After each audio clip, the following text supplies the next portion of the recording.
Our main guy was born at the absolute rock bottom of society. Zero money, zero power.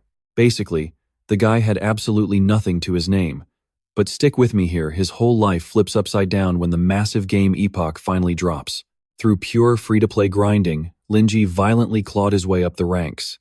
He was just one single step away from reaching the absolute peak of the leaderboard. And today is the day it all gets decided in the arena.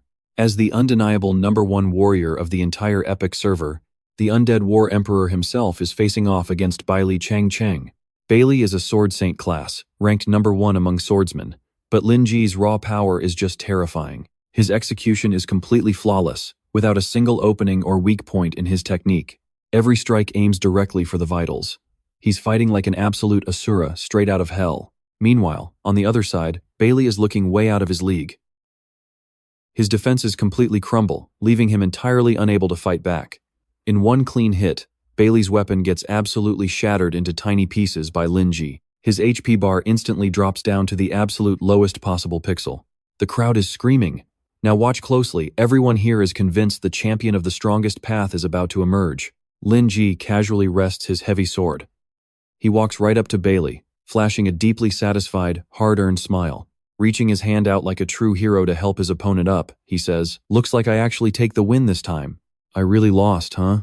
Baili swallows down a mouthful of blood, but then out of nowhere he flashes this incredibly sick, twisted smile. "No way, I simply cannot lose. How could my journey possibly end right here? If I just unleash that power, all your pathetic effort won't mean a thing." Suddenly, his snapped sword literally restores itself right before our eyes, glowing with an aura even stronger than it had before. He just activated an infinite durability weapon effect. And the real-world cost for that insane buff? A solid 50,000 yuan straight out of his wallet. Lin Jie just stares in dumbfounded shock. I know what you're thinking. Seriously? This guy Baili is literally going pay-to-win mid-match. While Lin Jie is still wide-eyed, Baili violently dashes forward to launch a brutal attack. Lin Jie frantically shakes off the shock to counter, but the entire tempo of the fight has violently flipped around. You are so naive. Did you really think mere effort could defy heaven and change fate? I guess a peasant like you will never understand. Baili's voice is dripping with disgusting levels of pure arrogance. Everything happens so blindingly fast after that, Lin Jie can barely even track the guy's movements across the arena. That's because Baili shamelessly dropped another 900,000 yuan just to instantly trigger a broken teleportation effect right there. Right after that, he appears right behind Lin Jie, spending yet another 1,200,000 yuan to activate a guaranteed one-hit kill skill. Then, the tip of Baili's blade ruthlessly pierces straight through Lin Jie's chest. A massive system window flashes with blood-red warnings right in front of his fading eyes, looking exactly like the Grim Reaper's scythe coming to collect his soul. You have been defeated by Baili Changcheng. The loser's account will be permanently deleted, and all assets will be completely transferred over to the victor. Lin Jie grits his teeth in pure agony. He never expected his epic run to end like this. As his body physically collapses, Lin Jie desperately holds onto a shred of consciousness to ask him, "Why would you betray me like this? Answer me now. Why would you rather use dirty cheats just to beat me? Why completely trash the sacred promise we made together? Sorry about this, Lin Jie. We can be sworn brothers again in the next life." Baili doesn't even properly answer, just drops a shameless apology and brutally delivers one final finishing blow to Lin Jie. And that's where we leave it. You and I just witnessed an absolute, brutal betrayal. Let's dive into an epic regression story.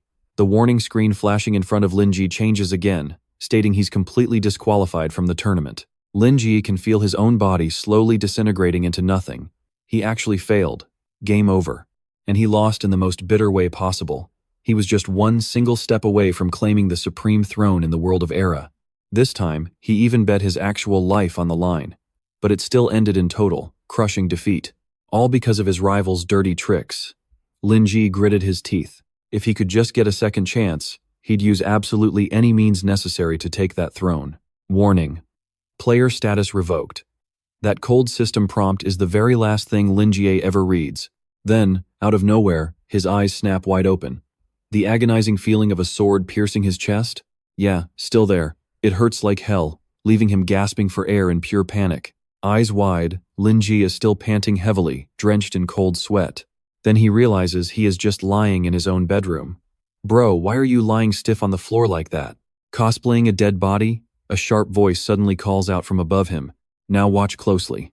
Lin Jie looks up, and his eyes practically bulge out, because standing right there is his little sister, Shi.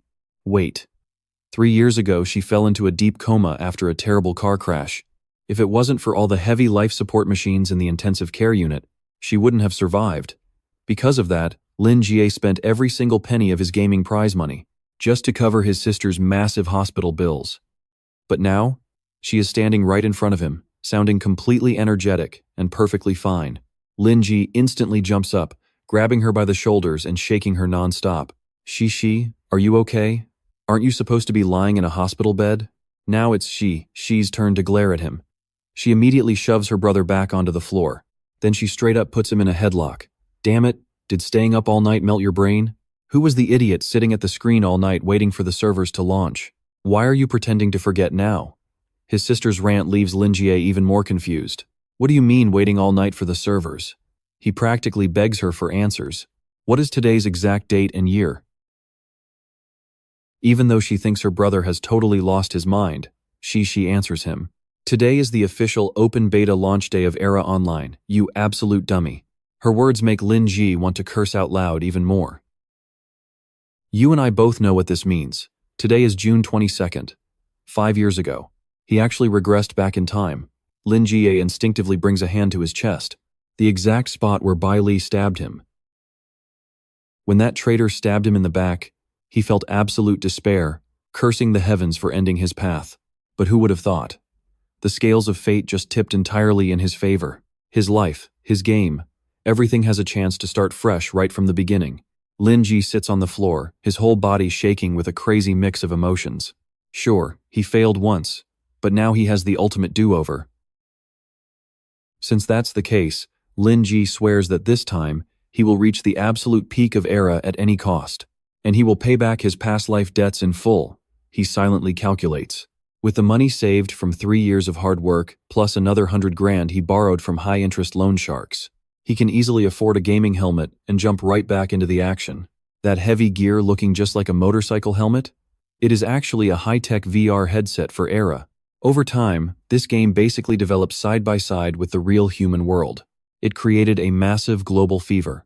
Era opens up a universe packed with endless mysteries. Stick around, because this limitless world is going to hook us all completely. Let's dive right into this insane virtual reality world together. Back in his past life, Lin Jie was legendary, the literal immortal god of war. Pure hustle, crazy high IQ, basic gear, and absolutely flawless combat technique. He clawed his way straight to the top. Everyone respected his god-tier skills. Even among the casual players, Lin Jie became a massive household name overnight. That epic final battle was supposed to crown him the absolute strongest, until his absolute best friend, Baili Changcheng, stabbed him right in the back. That guy was probably blinded by pure jealousy over the championship title. Lin Jie really had to wonder just how long that traitor was planning this backstab. But honestly, none of that garbage matters right now anyway. Watch closely. He is about to grab this second chance at life. He throws on the gaming helmet. A blinding flash of light hits, ripping him straight back into the virtual world. Just like last time, step 1 is picking out his main class. Back then,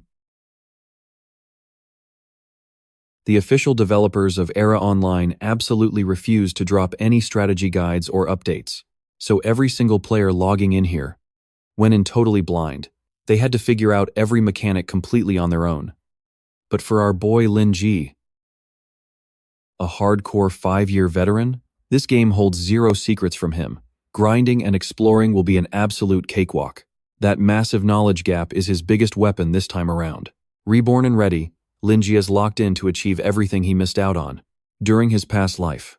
Obviously, the main goal is hitting absolute peak level, becoming the undisputed strongest player in the entire game. Simply put, the ultimate king of technique is officially back.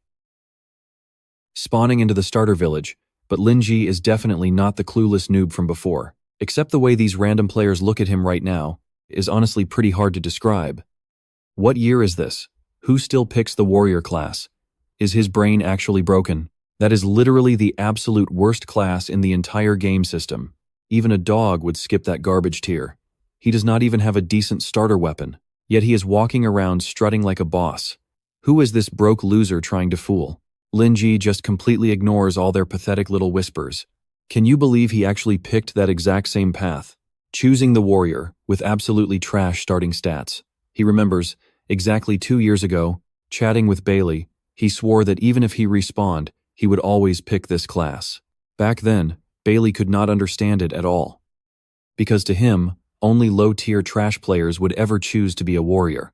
Simply because they cannot afford premium gear, and definitely cannot use any flashy magic spells, relying purely on thick skin and high HP, rushing front lines to tank heavy damage.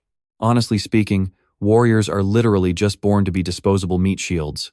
If you really want to fully experience the absolute strongest playstyle in this game, pick a swordsman just like me. Elegant and completely fatal. Baili said that. But Lin Jie still heavily believed in his heart, in the far superior, heavy-hitting path of a true warrior. Trust me, their insane survival skills will prove everyone wrong. Alright, stick with me here. We are watching him face insane enemies, pushing past every fatal danger just to survive. That is the only way to become an Immortal War God. It is an elite title reserved purely for players who survive countless brutal, bloody battles. But are you entirely sure that this legendary title will even still exist after today? Baili asked him back then. I have no clue, let us bet. After I return today, I will absolutely become the Immortal War God. Flashback ends. Lam Kiat is back in the beginner village. Warriors naturally have a massive advantage when it comes to raw health points. Even if he is totally broke, mini bosses will not instantly one-shot him. Plus, right after finishing up the quest, players can easily advance their warrior class to the next tier. That is exactly the class advantage he eyed in his past life, converting pure health directly into raw, devastating attack power. As for all those wealthy pay-to-win players, they only look at damage-dealing classes. The absolute strongest or coolest looking ones, like mages, swordsmen, heavy hunters, or stealthy assassins. Because of this, 9 out of 10 groups walking the streets are mostly just a basic combination of these high damage dealer classes. But here is what you and I should note. Monster stats are insanely unbalanced. In the early stages of the game, those guys barely even have the ability to stay alive, let alone stand there and deal massive damage. But warriors hit totally different. They have a massive survival advantage right from the start.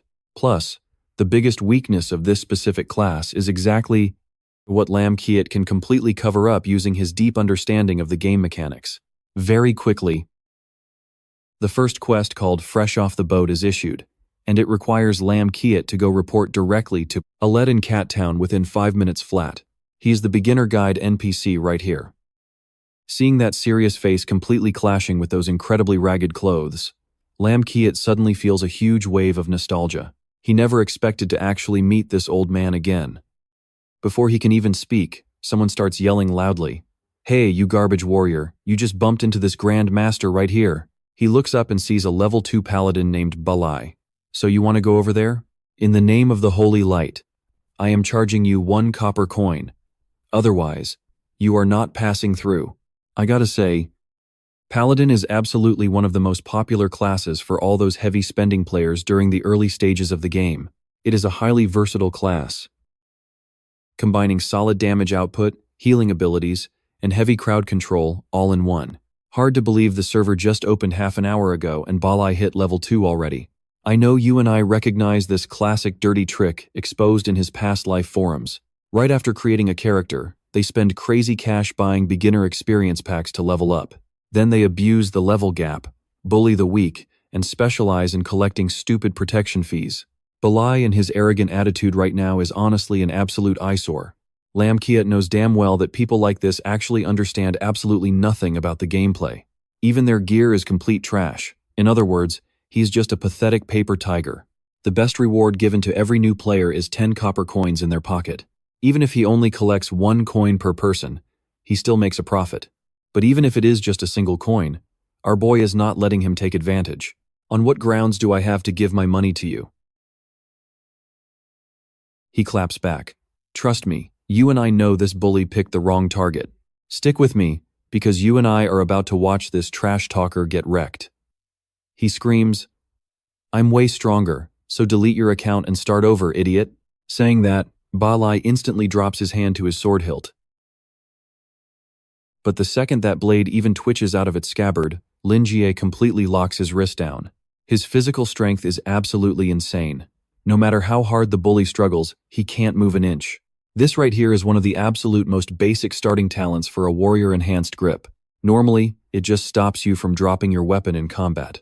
But right now, Lin Jie is using it to completely crush Baili's resistance. Enhanced grip? Seriously? Baili stares, completely unable to believe his own hand. Isn't that the most useless trash talent ever? The one even a dog wouldn't pick because it only helps you hold a weapon tight. The more this guy panics, the more Lin Jie tightens his crushing grip. Now pay close attention here. To anyone else, yeah, that talent is pure garbage. But for our main character, it is the absolute strongest talent possible. He squeezes just a little bit harder, and Baili drops his weapon instantly. This same guy who was acting so incredibly arrogant just seconds ago, is now practically crying real tears, watching Lin Jie completely disarm him with his bare hands alone. This is the insane hidden effect of enhanced grip that absolutely nobody ever expects. The talent everyone calls totally useless? Its hidden disarm effect actually scales up, getting stronger and stronger as your base strength stat goes up. If your own strength stat is higher than your opponent's, you can easily use it to just snatch their weapon right away. So right now, the fact that a level 1 Lin Jie can effortlessly bare-hand disarm Baili like this proves this level 2 Holy Knight has lower raw strength than a brand new starting character. He hasn't allocated a single stat point into strength. He's clearly just a complete idiot who doesn't even know how to play the game. Plus, aside from Lin Jie himself, probably absolutely nobody else knows what will actually happen during those future skill upgrade paths. The enhanced grip talent is going to become even more ridiculously overpowered. It actually becomes one of the absolute strongest talents for the class. After advancing, that simple grip boost evolves right into the legendary Titan's grip. That is a crazy famous god-tier skill. It gives you the ability to wield a massive two-handed dragon-slaying greatsword with just one hand. But here is the catch. The only way to unlock this crazy evolution is if you pick enhanced grip during your initial character creation, while Lin Jie is lost in thought. You saw this coming, right? Suddenly, everyone around him just totally scatters. And right in front of him, several guards suddenly appear. Seeing this, Baili immediately starts whining and playing the victim from behind. He yells, "Holy crap, you're dead. Causing trouble in a safe zone? The guards will execute you right on the spot. I swear by the holy light." That this guy right here, Lin Jie, maliciously assaulted someone in a public space? It was exactly him. Lin Jie doesn't panic at all. Even though those heavy spear-wielding guards in the beginner village pack enough damage to completely one-shot any low-level beginner player, despite that danger, he actually just straight up admits that he was the one who assaulted Baili. Seeing this, the bully starts laughing like an absolute maniac. Look at that, he actually admitted it himself. Punish him as harshly as possible. But it was an act of self-defense, Lin Jie smoothly adds. After calmly explaining the exact details of the situation to them, the guards suddenly pivot, aiming their deadly spears right at the other guy. Watching those lethal guards prepare to bring their weapons down on his head, Baili instantly panics. And that's where we leave it. Wild, right? He just spent 100,000 on a VIP newbie pack. Stick with me, was his account really about to get deleted? But NPCs are just NPCs. They strictly follow the system rules. Anyone causing trouble inside a safe zone gets instantly flagged as a villain by these guards. On the flip side, you could use the most brutal methods against the instigator and dodge punishment completely. You might even get compensated. Lin Jie knew this system rule better than anyone. So when the guards finally arrived, he stayed completely calm. Just as expected, Baili got penalized by the system. Meanwhile, our guy received a shiny gold coin as compensation. Baili was absolutely furious, seeing pure red. And the other players? Even if they hated Lin Jie's guts, seeing this massive Uno reverse card made them absolutely terrified to ever cross him again. Now pay attention. Grabbing his loot, Lin Jie casually walked away. Earlier, Baili had rudely interrupted his chat with the NPC Alex, so he finally walked over to the old man and casually sat down. "Long time no see, Alex." Lin Jie spoke up first. The old man's weathered face instantly twisted in pure, absolute confusion. "Young explorer, do you actually know who I am? This server literally just launched a single day ago." We are not just acquaintances, Alex. We are basically best friends, even though we haven't seen each other in 5 years. Alex obviously thought Lin Jie was just making up some weird, elaborate prank, but he didn't hold it against him and just did his NPC job, handing Lin Jie a classic starter reward pack for beginners. Pick one of 3, 10 copper coins, 3 basic health potions, or a standard rough iron sword meant for the warrior class. Everyone watching agreed that only an absolute idiot would reject the money, especially since poor warriors needed it, and those 10 coins were worth at least 100,000 on the black market. But Lin Jie went completely against the grain right here. He picked the 4th option. Let's pause for a second. In his past life, players only discovered this hidden starter quest option 3 entire years later. Alex looked stunned, while the nosy crowd started throwing harsh insults at him. What a total psycho. Is this guy completely delirious? Where is there a 4th option anyway? Facing the old man's heavily suspicious and analyzing gaze, Lin Jie calmly said, "The campfire before dawn will be extinguished." What? Impossible. Where did you hear those exact words? Alex's expression grew even more shocked and completely unbelievable. When the black moon sinks into eternal night, forgotten things will return, slipping right through the hidden cracks of time. From the ashes of fire burns, carrying the ruins of ancient gods and the dawn of a brand new era. Lin Jie slowly continued, "Do you remember the secret code you gave me, Alex?" Time instantly flashed back to his past life. 5 whole years ago. Lin Jie cleared a hidden quest, defending Alex's family from a massive monster attack. Back then, the guy cried endlessly out of sheer gratitude. "I don't know how to thank you, Lin Jie.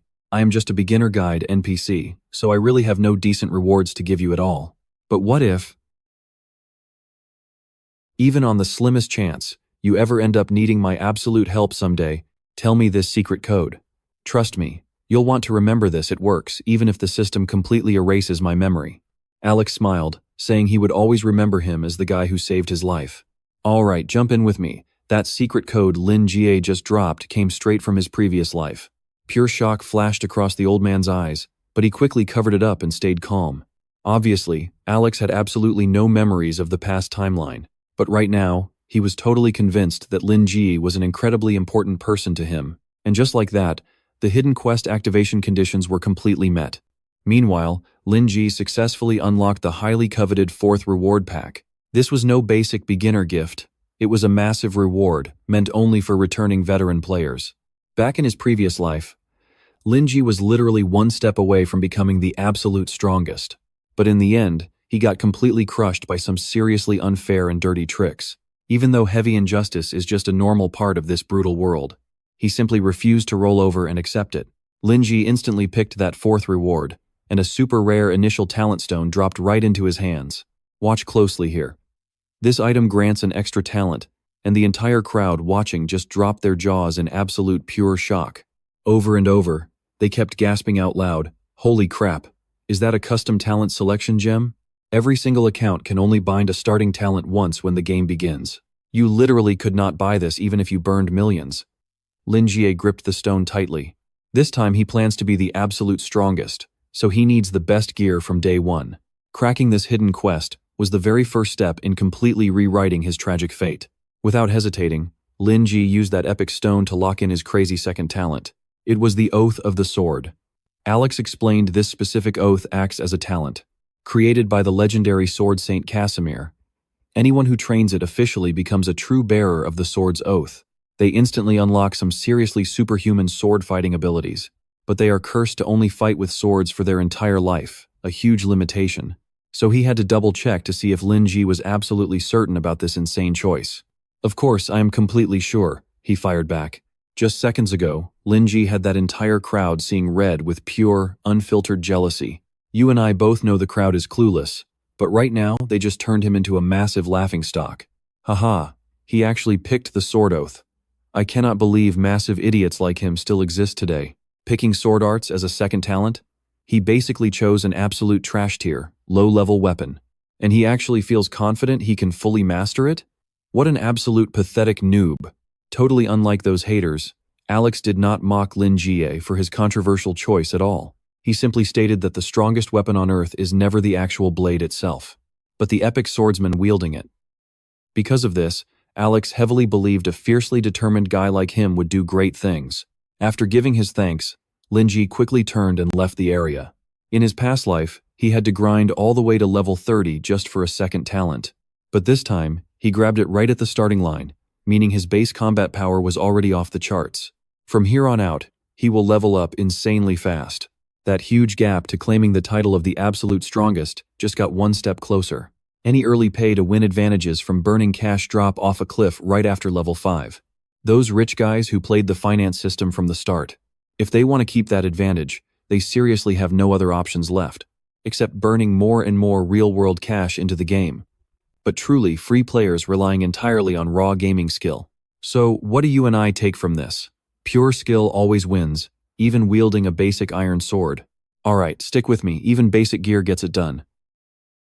Swords don't have the brutal, raw damage of axes, the heavy suppression of long spears, and they definitely aren't as crazy flashy as magic staves.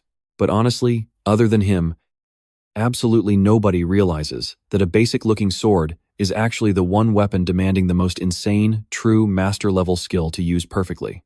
In Lin Jie's past life, he went ahead and picked the grip strength enhancement talent right from the very beginning, then grabbed an iron sword, went straight out to destroy monsters, and started leveling up fast. But this time around, he also has that starter talent stone he snagged right from Alet. This accidentally made him completely skip buying the basic iron sword. So right now, Lin Jie is literally carrying 0 weapons. Now watch closely. Making entirely different choices in this second life means his whole story branches off into a completely different, wild path. And with a brand new path, the final ending will probably change for good too. One specific name flashes in Lin Jie's mind, Baili. He quietly promises himself that he absolutely needs to get ridiculously stronger before running into that guy again. That bitter, awful ending from his past life? He is 100% reversing it this time. Lin Jie walks straight up to a small roadside beginner weapon stall. A few other guys are already huddled around, checking it out. But to them, this stuff just looks like a total pile of scrap. Lin Jie casually steps forward, picking up a really low-quality wooden stick to inspect it. It is literally just a totally unprocessed wooden branch, rocking a truly massive attack power of exactly 1. Its only real attack method is smashing, so it should definitely be classed as a club. Yet somehow, the system actually classifies this weird thing as both sword and club. This sparks a sudden, crazy idea in Lin Jie's head. Please just let me go, man. I am just a casual life skill player here. Selling this gear is my only real way to make money. The poor vendor begs them desperately. But those toxic players will not stop, just continuing to aggressively smash his stall while screaming loud insults. A casual player? You are just a massive coward who cannot even throw a punch. Hilarious stuff, man. You should seriously just log off and go play house. Why are you polluting my game with your pathetic, annoying existence right now? You and I know Lin Jie isn't a hero, but this trash behavior is just too much, so he speaks up. Life skill players are still players. Nobody here is somehow more noble or better than anyone else. Every single meal needs a chef to cook it, and every potion needs an alchemist to brew it up. And without the crucial weapons crafted by the hard-working blacksmiths, most combat-focused players wouldn't even dare to take a single step outside the safe city gates. Dropping that heavy reality check, Lin Jie pauses, turns to the vendor, and asks how much for the stick. The guy just blinks, totally dazed, then stammers out, 1 copper. Meanwhile, that loudmouth bully who just got completely lectured is looking extremely pissed off right now. Who the hell do you think you are? Lin Jie, a warrior, he answers. Predictably, the guy just bursts into obnoxious mocking laughter. Ha ha ha, I am literally dying right now. A warrior? Are you actually kidding me right now? Lin Jie ignores him entirely, casually tossing a single copper coin from Baili's compensation straight over to the stunned merchant. That trash wooden stick is officially his property now. He meant to leave, but trust me on this, that laughing jerk is definitely not letting him walk away so easily. You just completely ruined my mood, man. Can't you see I am busy doing a totally good deed here? Lin Jie just looks at him, feeling like he honestly just heard a massive joke. A good deed? You mean brutally bullying players who cannot even fight back? Did you actually get scammed without even realizing it, you total noob? That wooden stick in your hand? If it drops, it is literal trash that nobody would ever pick up. Yet you still wasted a whole gold coin on it. Are you blind? That shady merchant is a complete scam artist, idiot. Exactly like he said. The little merchant already packed his bags and bolted after bagging that gold. Stick with me, this loudmouth completely ignores Lin Jie from here on. He figures the scam is entirely his own fault, so he and his goons quickly vanish into thin air. Lin Jie obviously knows every single starter village blacksmith sells these exact wooden sticks. Honestly, even if they cost 0 coins, literally no player would ever take them. But clueless new players lack basic info, so they will desperately buy them for that cheap single coin. Because of this, tons of these fake wooden stick stalls open up. Offering rock-bottom prices makes the rookies feel like they grabbed an epic bargain. It is the absolute most classic scam from the early days of Era. But Lin Jie is no ordinary rookie. He is an immortal war god who handled thousands of divine weapons barehanded. His instincts are never wrong.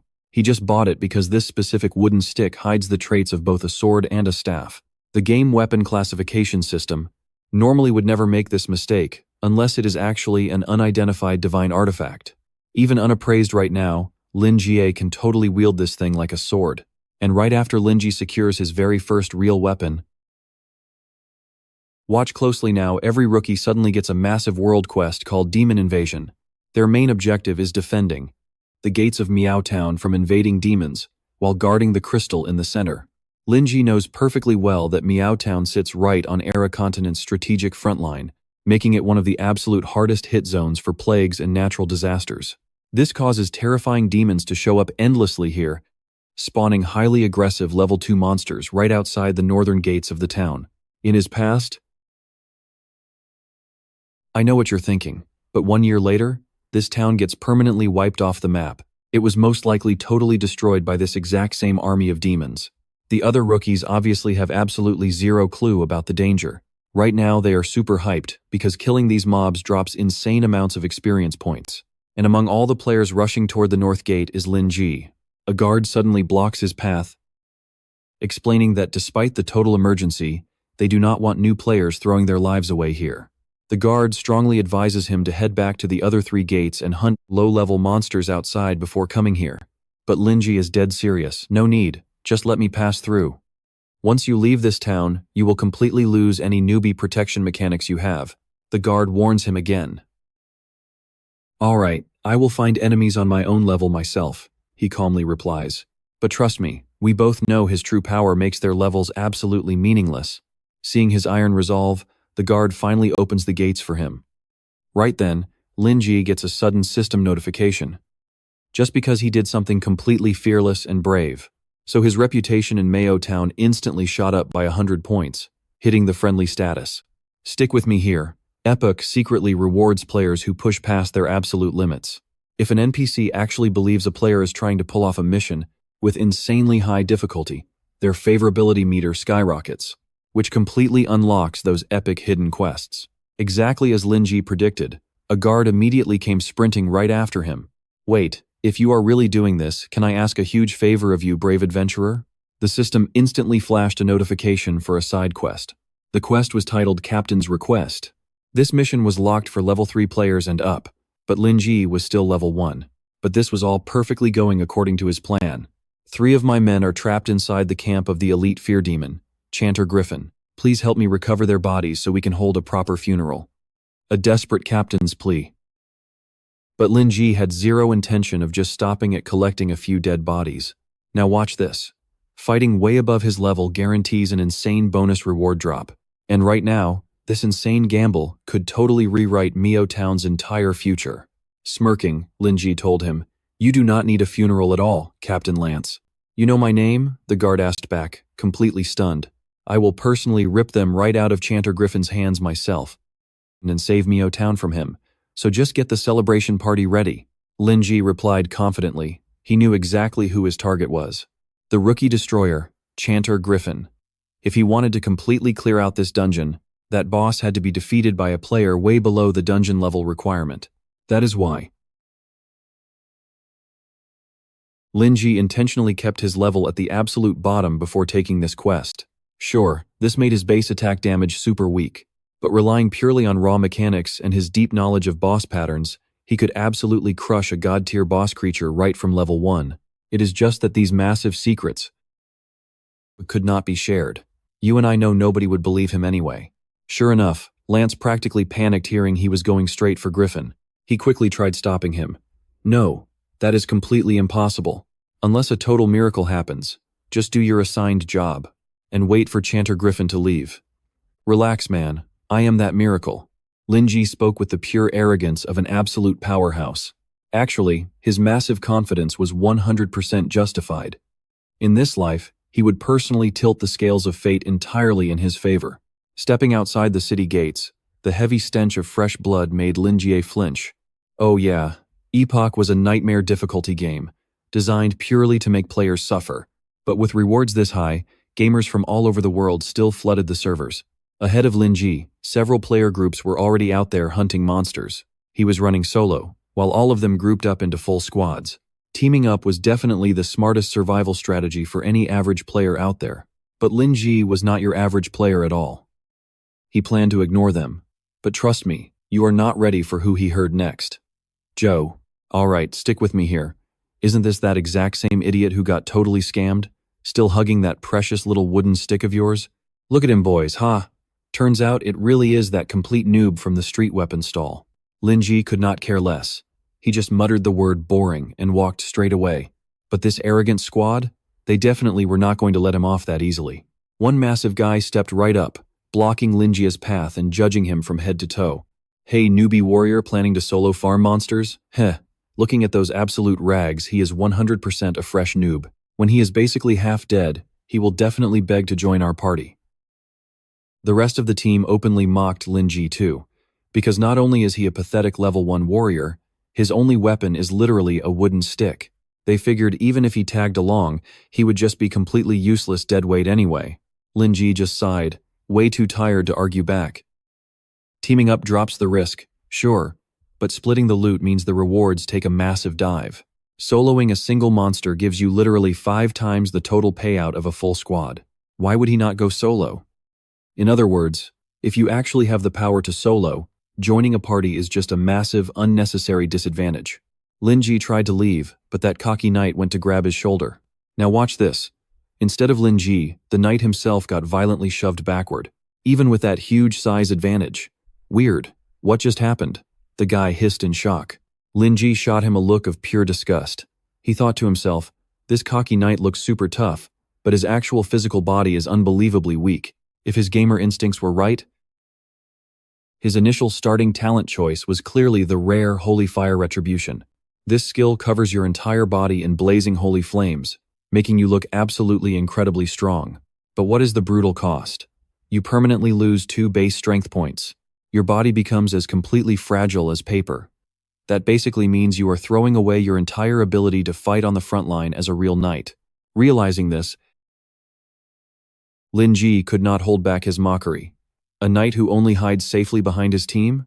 Haha, what an absolute, pathetic coward.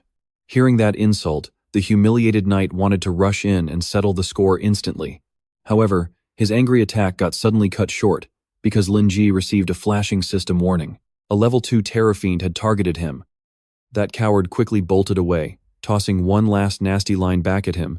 Haha, bet you did not expect that. That monster is sending you right back to spawn for free. Do not blame me. You caught that dirty trick, right? Lin Jie realized the knight intentionally drew aggro to dump the furious monster right onto him. Despite his pathetically weak build, the guy actually had some pretty decent scheming brains. Totally different from that brainless idiot Baili he met back in the city. He did the math fast. Killing this level 2 terror fiend wasn't enough to level up, which was absolutely perfect. He could keep his level low for the upcoming Griffin boss fight.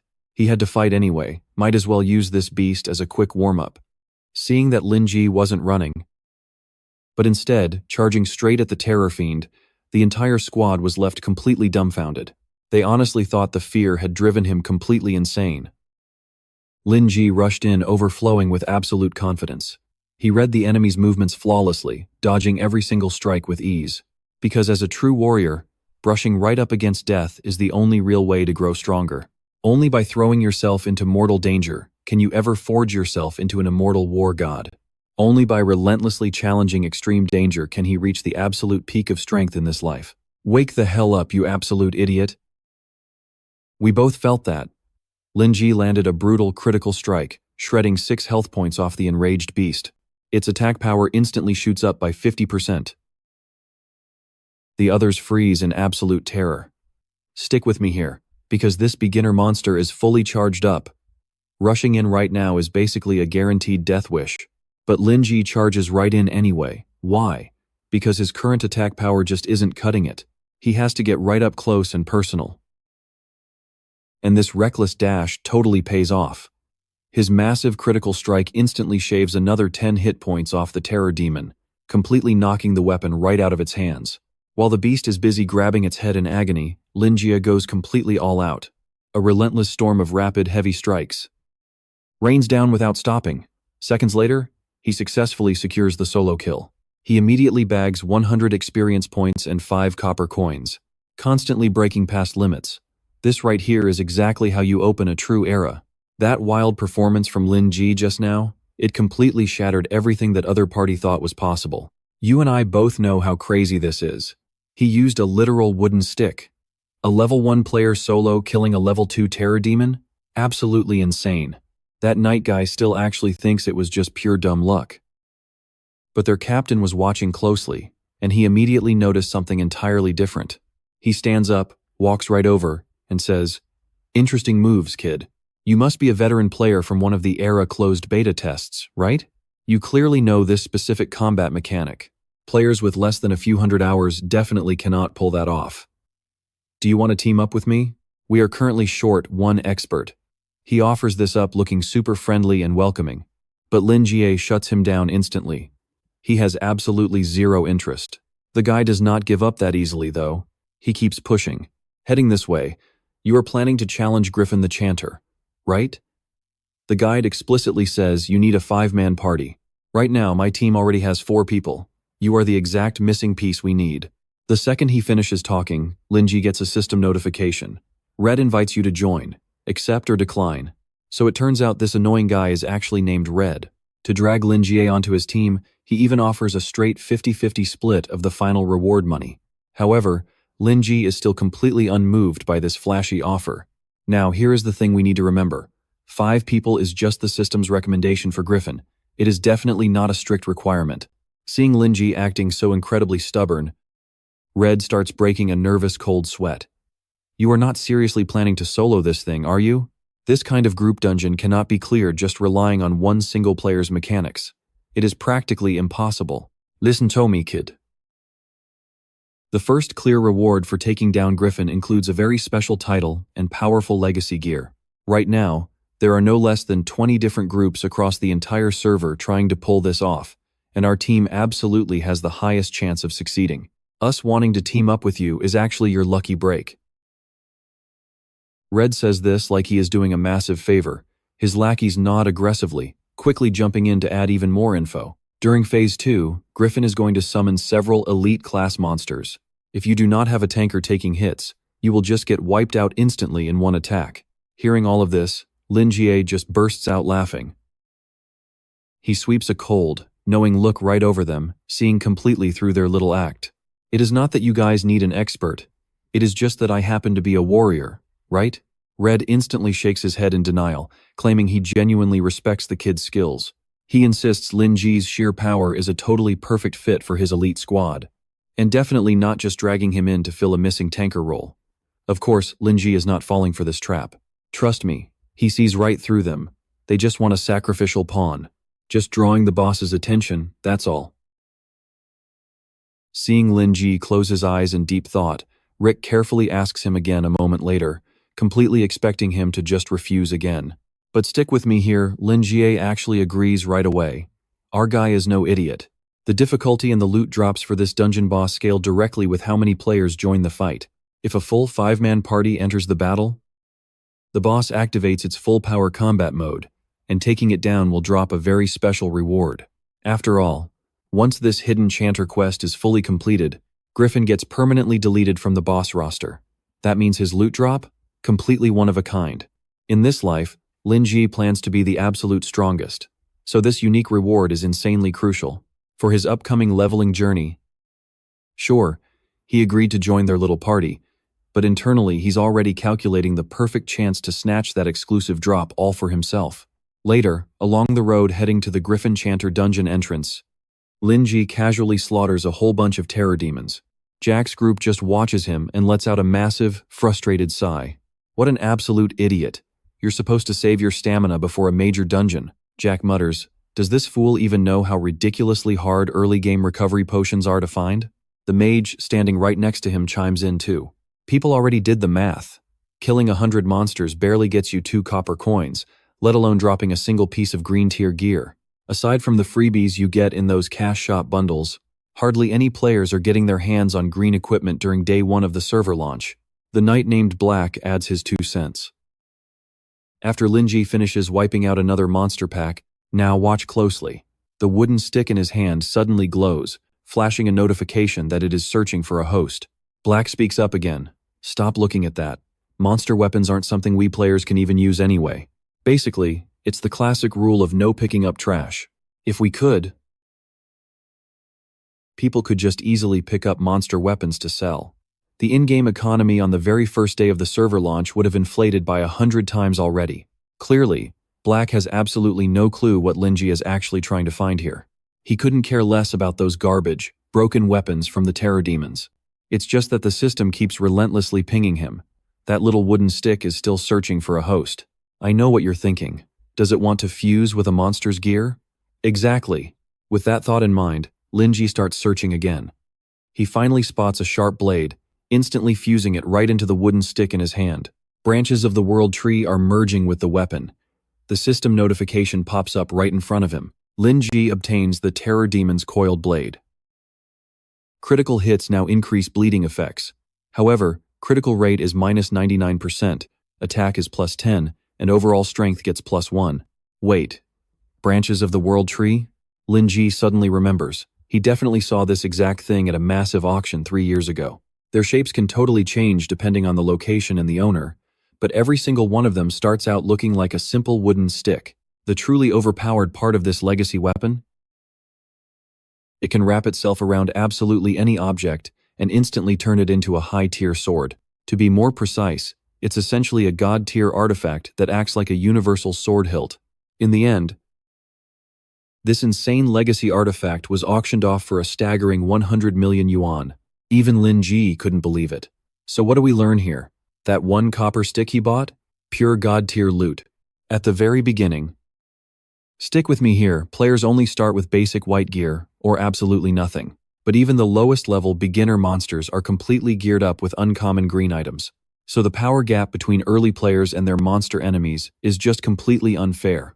However, Lin Jie can actually use the World Tree branch to pick up monster weapons gear that normal players literally cannot ever equip. Plus, he can constantly swap these weapons out without spending a single dime. Talk about an absolute godsend dropping right from the sky. When his party steps through the dungeon portal, the situation inside is a total chaotic mess. Right in front of Lin Jie's team, a squad of guards is screaming, fighting to the death to protect Mayo Town. They recklessly launch an attack against Chanter Griffin. Do not go over there. This is a boss cutscene. Wait for it to finish before we engage, Rick quickly warns them. He calculates in his head in just a few seconds, those 3 non-player characters will be crushed. Right after that, Griffin will enter a rest phase, meaning his aggression level and overall damage output will drop significantly.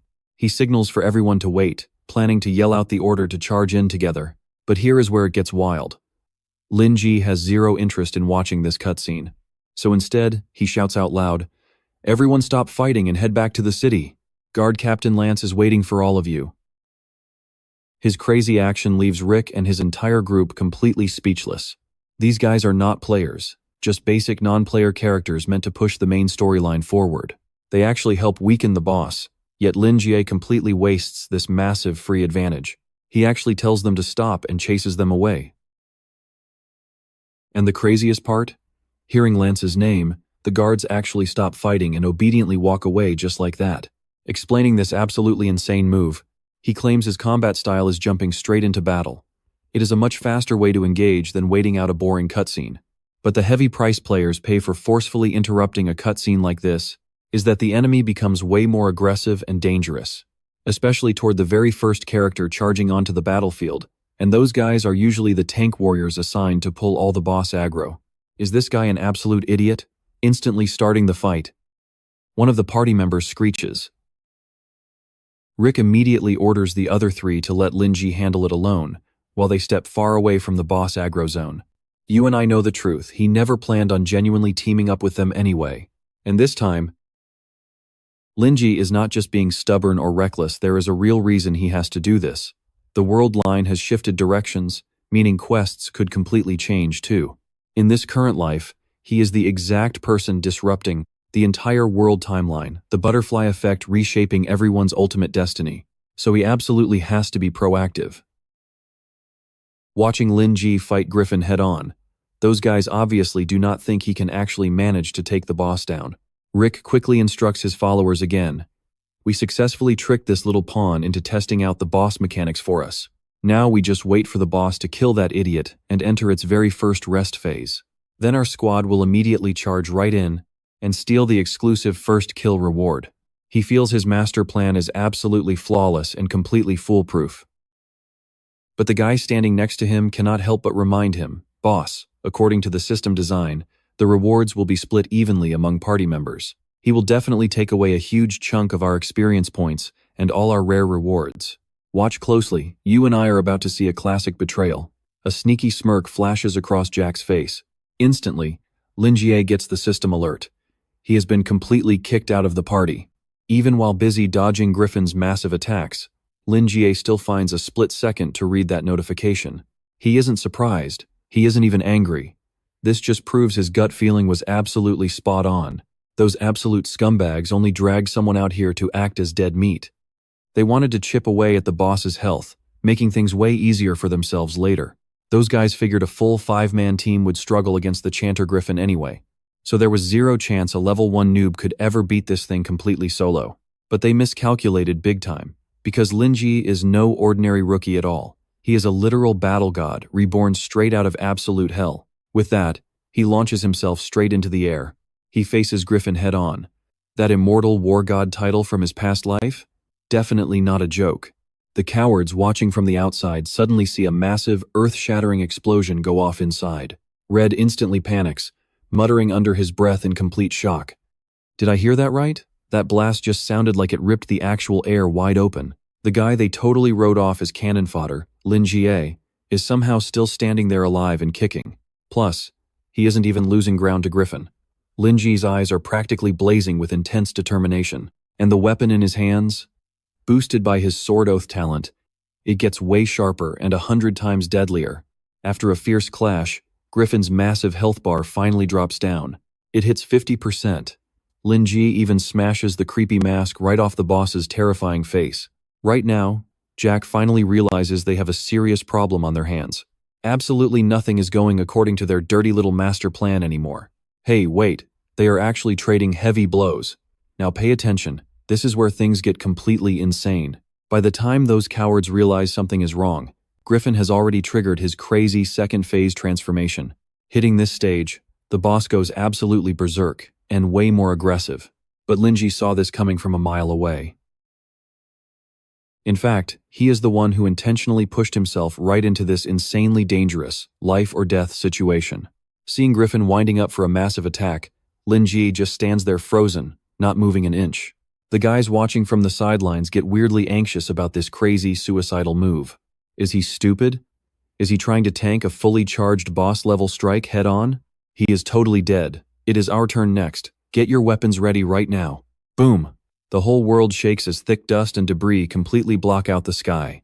Visibility drops to 0. It really looks like Griffin's devastating finishing blow hit its target dead center. I know what you are thinking. After that hit, Lin Jie has to be dead, right?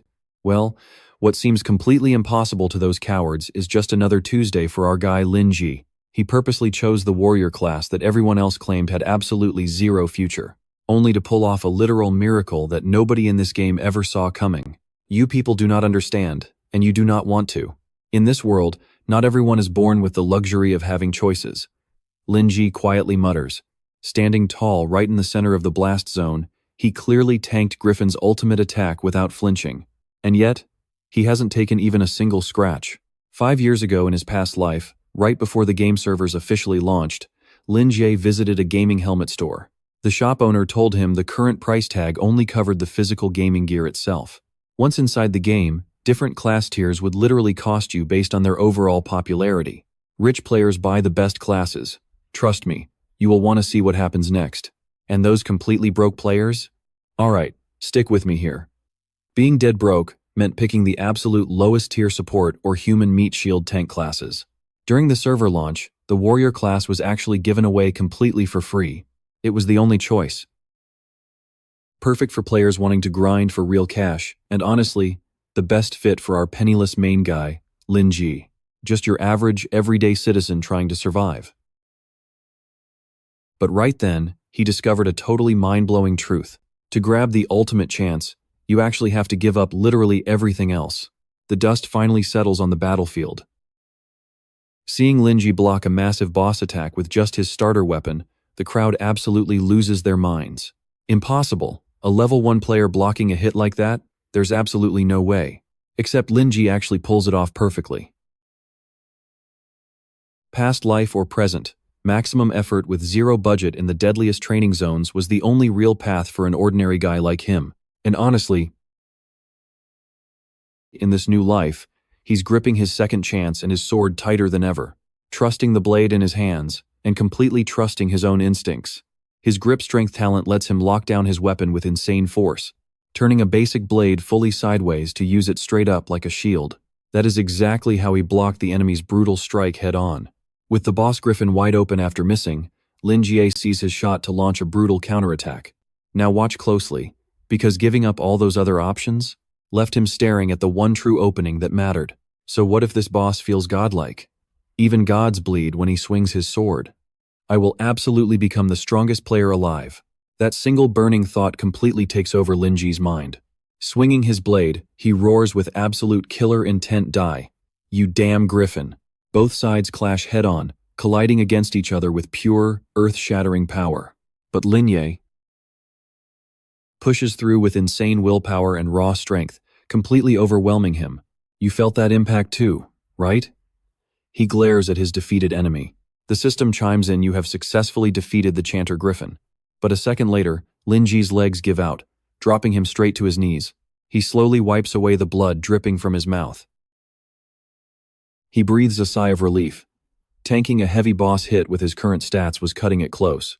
Struggling up, he realizes the warrior class's high health saved him. He survived with exactly 1 HP left. The system pings.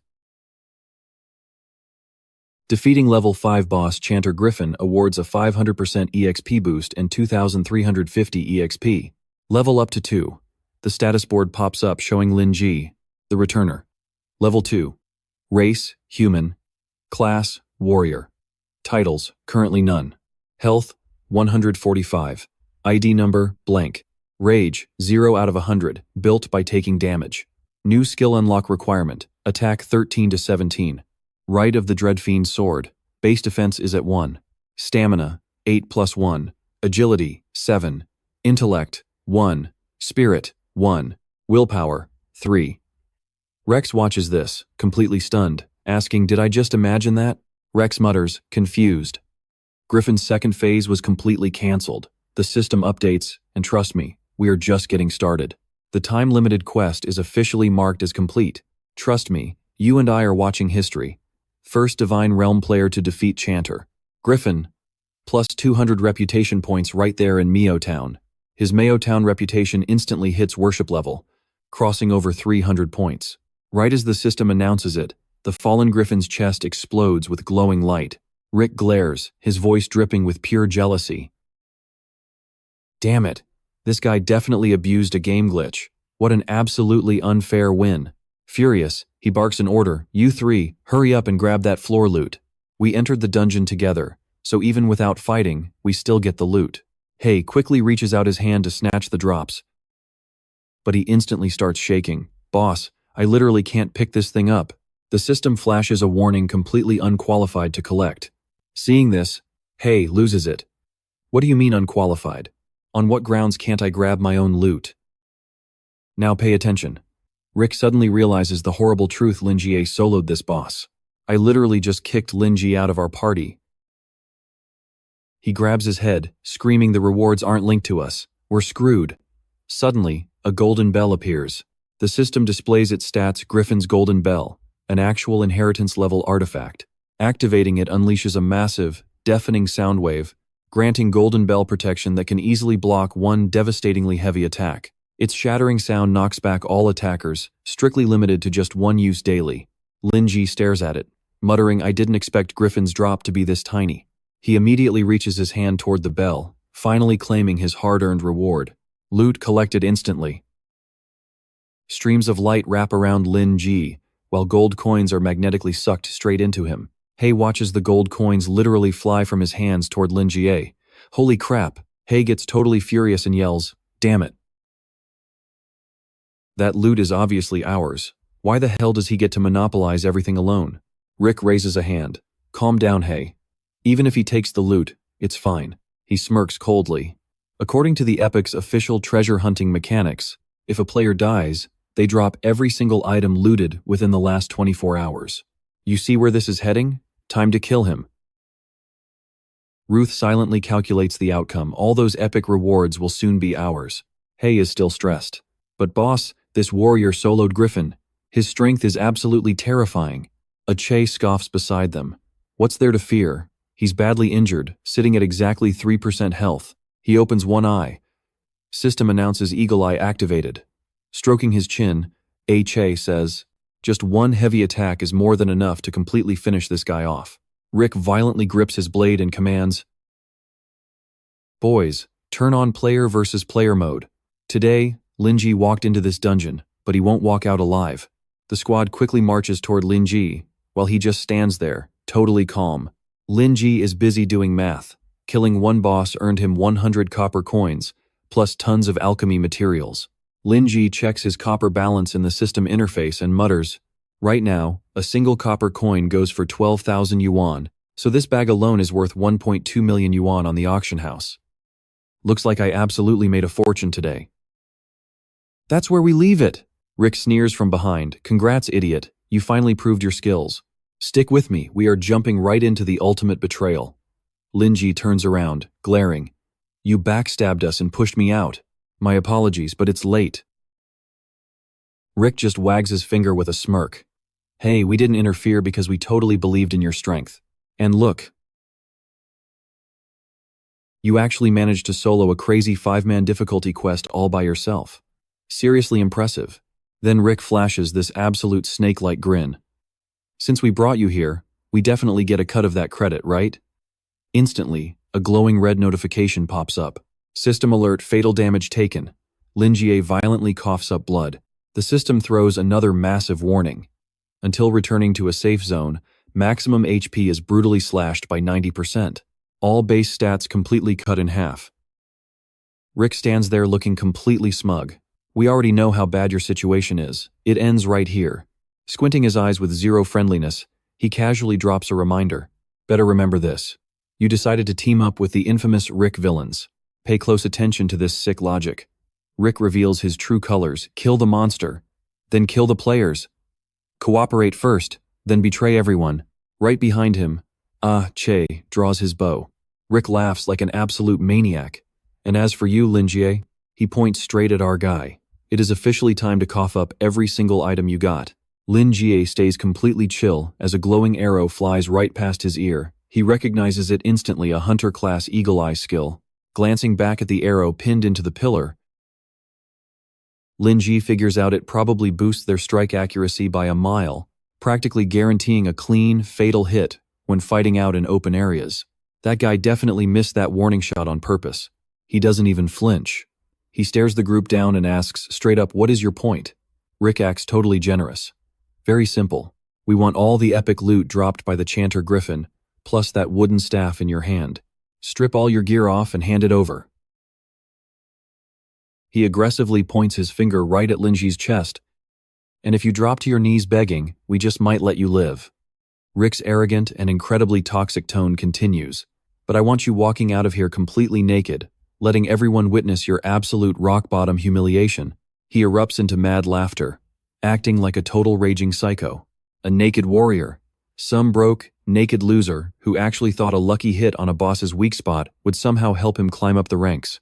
Newsflash, you are still just a pathetic, low-class dog trying to climb out of the gutter. You and I both know Lin Jie finds this absolutely hilarious.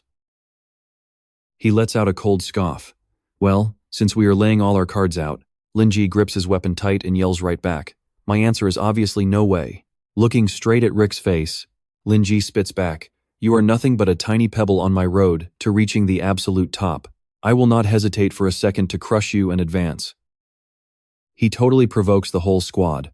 I honestly couldn't care less when or where trash like you ends up crushed under my boots. Wiping the fresh blood from his mouth, Lin Jie smirks.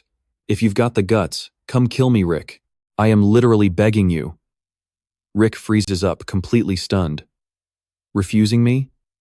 Oh. Very well. You want to refuse? He instantly signals Ah Che in the back. Finish him. The system announces Eagle Eye activation, but Lin Jie quickly pulls out the golden bell he just scored. Suddenly, massive waves of intense, glowing pink energy erupt straight out of that legendary golden bell. A devastating shockwave blasts the entire area, catching every single person completely off guard. Once the heavy smoke finally clears up, Rick's terrified crew looks at the absolute carnage. He curses out loud. Damn it, that's Griffin's insane divine artifact. The golden bell. So what do you and I think it does? Invincibility? Just wait. Let's dive right in. Lam Kiat stands inside the golden bell, replying, It is not invincible, but it buys me 1 second to rest. Hack completely scoffs at him. What good is a single second going to do? Dying early or dying late, does it even make a difference? Lam Kiat smirks.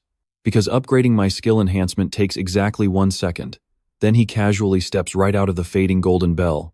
He tells them he is about to absolutely crush the three of them. The system chimes in. Reaching level 2 grants him a free skill point to use immediately.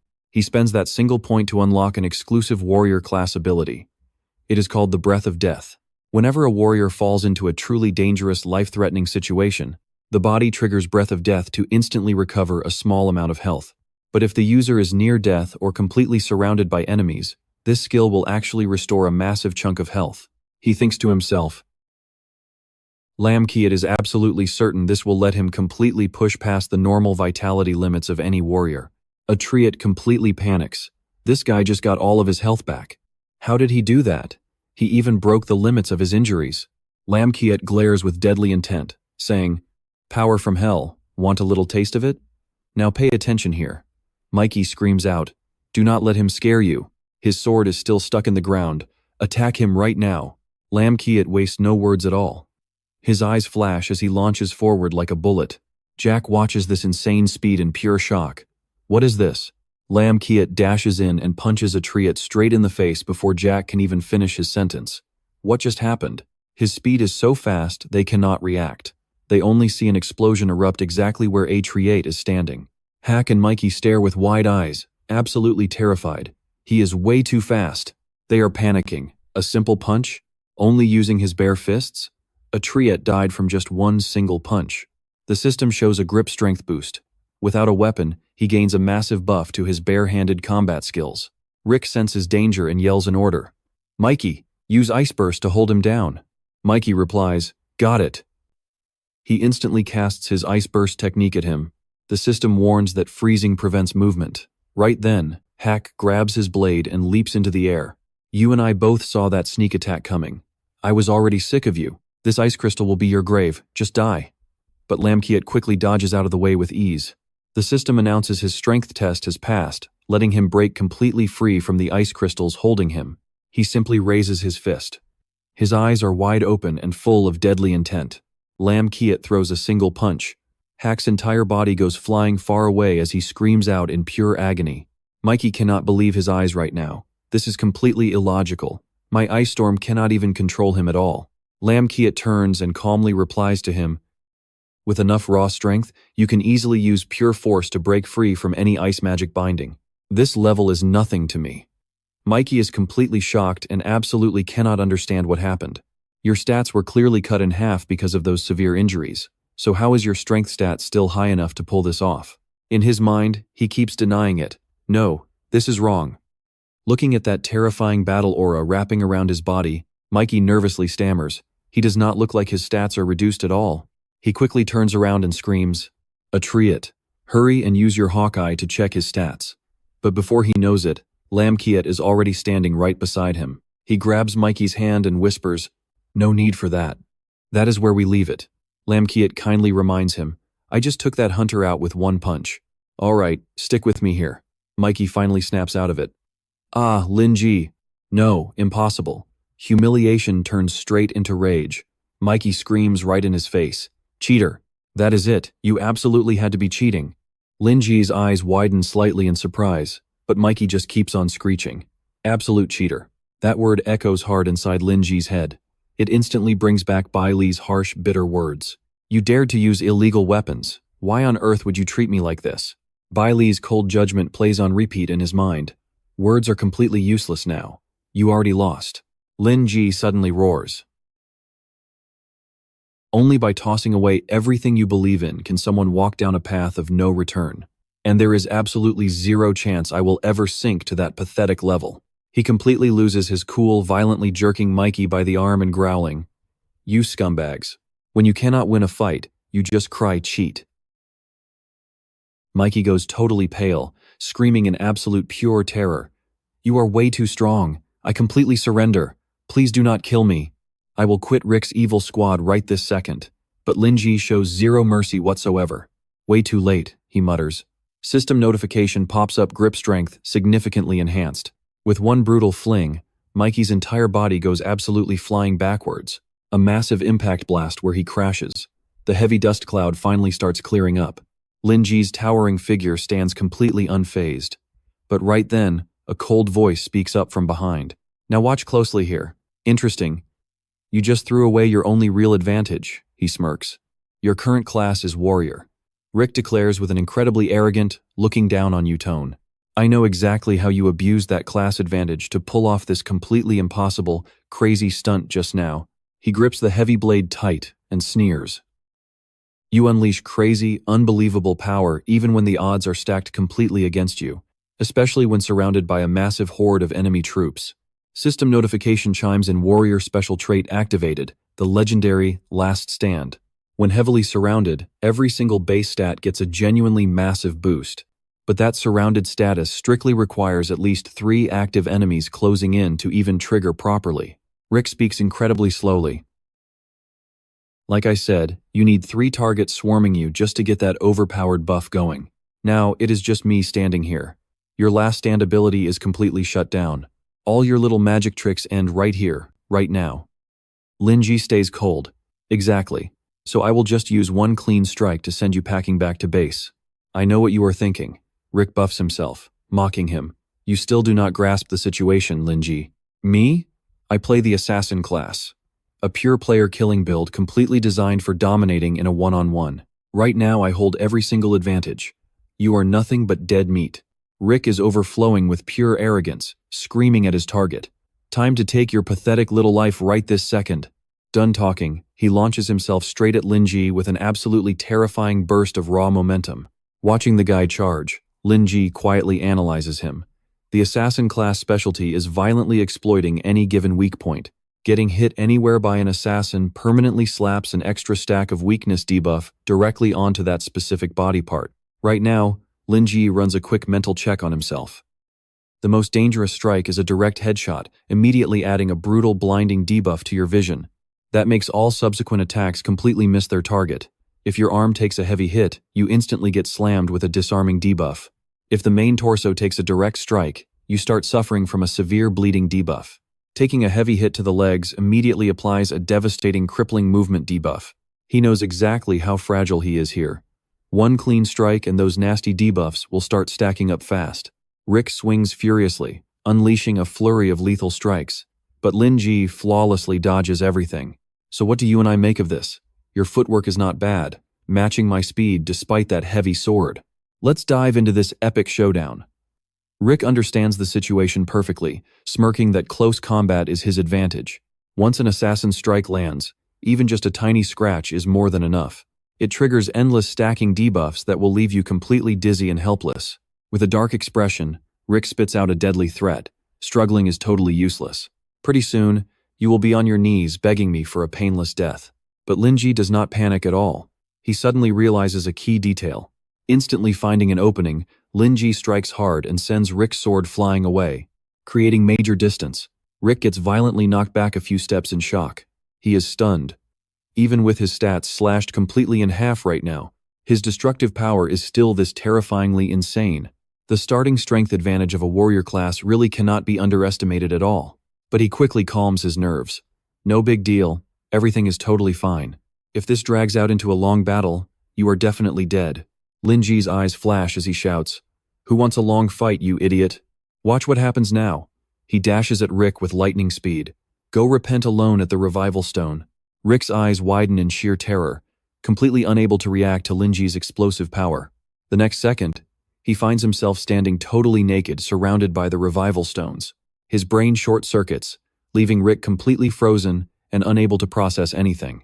"Wait, did I just respawn here?" The system announces, "You have been killed by the warrior Lin Jie. Penalty applied. Your level has dropped from level 3 down to level 2. All core stats decreased." Then he hears a very familiar laugh right behind him. Rick turns around in panic. Furious, he yells out, "What is your problem? Are you guys laughing at me?" "Ah," Jie points out. "Boss, your clothes and gear are all gone." The system displays the era's brutal new loot drop mechanic setting. Upon death, players will drop absolutely every single item they have collected so far. "Within 24 hours, Jie screams. "It definitely has not been 24 hours yet." Mikey is even more shocked. "What?" Hearing this, Rick starts swearing loudly. "Damn it, Lin Jie dared to humiliate me in front of everyone. Just you wait, we are not done here, not at all. I know what you are thinking, brutal, right?" Meanwhile, Lin Jie says, "That sword strike only returned his body. Why was all his clothing left behind?" Hack wakes up, rubbing his dizzy head. "So painful. Luckily, because I hate pain, I actually maxed out my defense stats earlier. Otherwise, I would have been blasted straight back to the city in just one hit. Where did absolutely everyone go?" Then he spots Lin Jie standing right there all by himself. Hack's entire body shakes violently. Gripping his blade, he desperately stammers out a threat. "Do not come any closer, stay back. I swear I will stab you." But Lin Jie just politely tells him, "Please do me a favor and return Rick's clothes back to him." Standing behind him, Lin Jie casually continues, "And pass along a little message too. If I ever run into you guys again," his aura explodes with pure deadly intent, "I will kill you.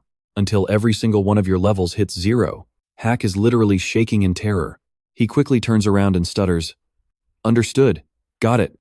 But his eyes burst wide open, trembling even harder now, completely paralyzed by fear. His face suddenly scrunches up tightly, as if he is holding something back inside his mouth. He frantically covers his mouth with both hands, looking like he is about to throw up. And sure enough, he drops to his knees and violently coughs up blood. Hack keeps coughing endlessly. He twists around, his mind spiraling into absolute pure panic. What terrifying power is this? Unmeasurable by stats. Trust me, you will want to see what happens next. That oppressive aura felt like literal death. Just look at Lin Jie, completely engulfed in roaring, blazing flames. I mean, look at him, a god of war walking straight out of hell. The system immediately praises him. For bravely fighting off toxic players, he scores a massive reputation boost, plus 300 reputation points in Cat Town. Your reputation in Cat Town has now reached the ultimate revered status, plus 600 more points. You have officially achieved legendary status in Cat Town. Now the town locals will literally follow him around everywhere. They will even build a statue honoring you, granting you some seriously crazy exclusive privileges. Back in the real world, Lin Jie frowns and thinks, getting betrayed by his teammates sucked, but farming all this reputation out of it? Not a bad trade. Time to head back to the city for a break.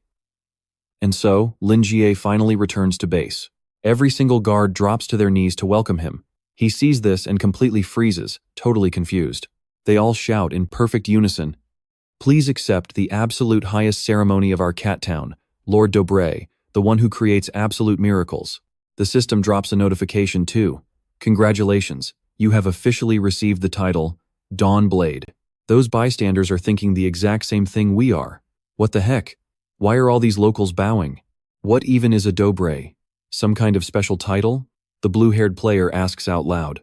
Could it be a hidden feature you only unlock with a Platinum Premium membership? How much does that even cost? The guy next to him instantly snaps back, no way.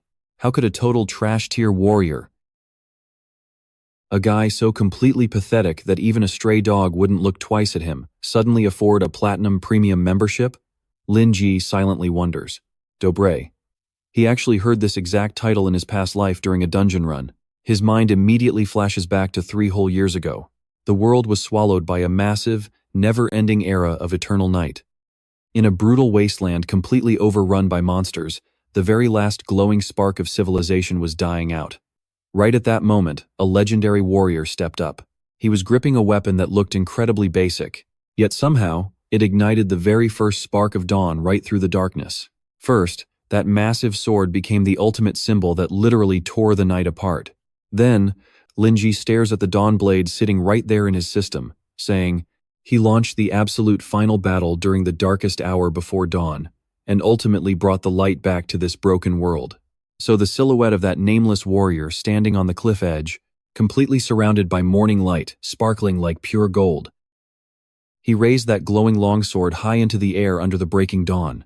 Let that sink in for a second. Dobre is awarded only to the brave souls who fight true evil. Lin Jie realizes this is actually one of the 8 legendary inherited titles, the ones hyped up most before the game launched. Every single backstory represents an absolute epic hero from the world's deep history, the new era. He figures the government had previously hinted that the true background behind these specific titles was definitely not simple at all. It is highly likely some kind of secret achievement, or maybe a massive honor reward. But honestly, I have never heard of a single person actually unlocking it before.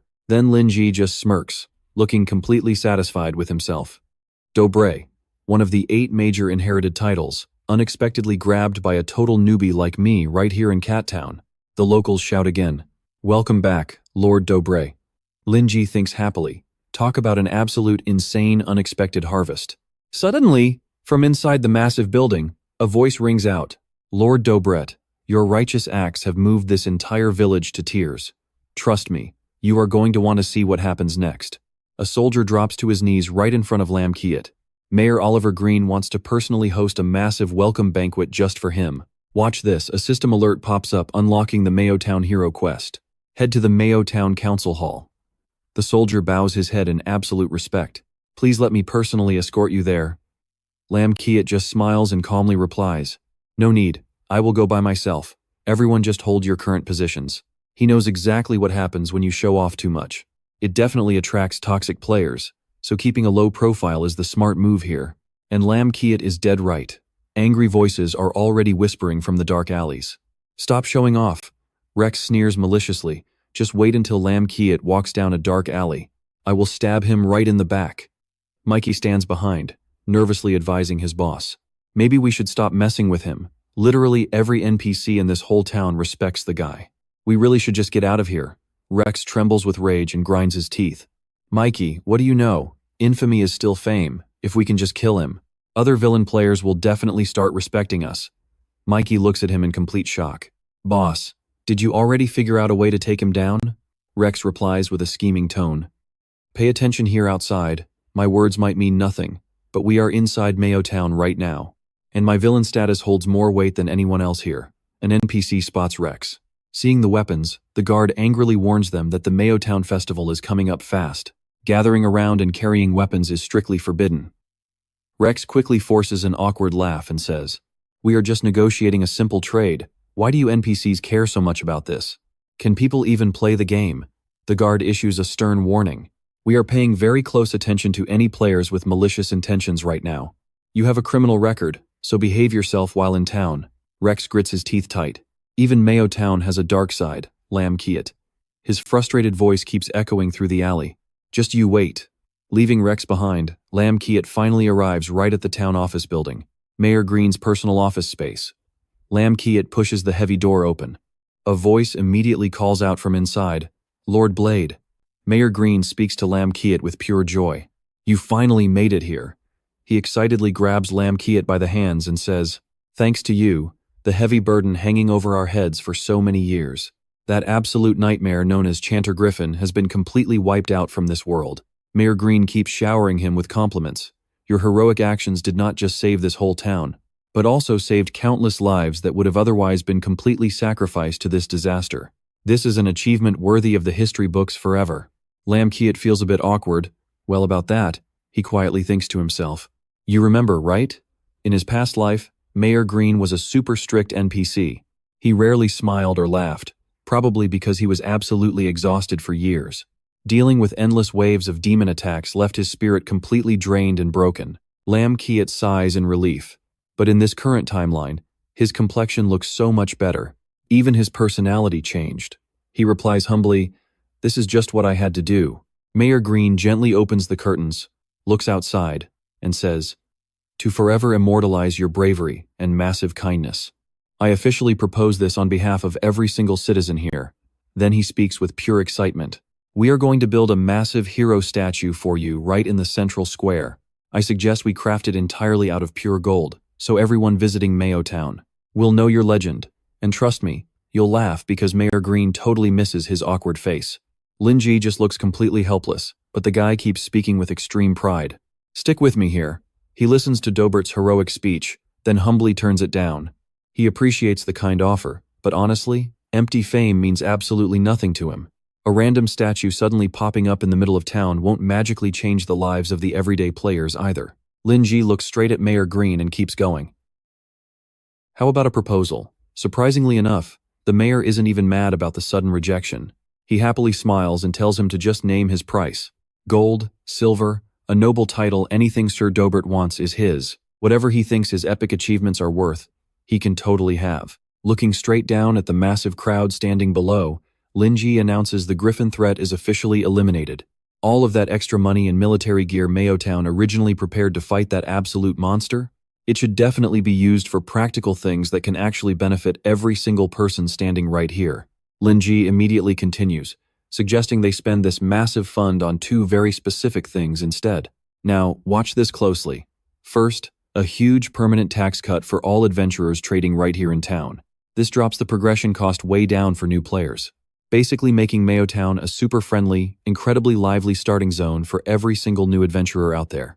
Mayor Green starts sweating a little bit hearing Lin Jie make these crazy demands. Then he hears the second condition.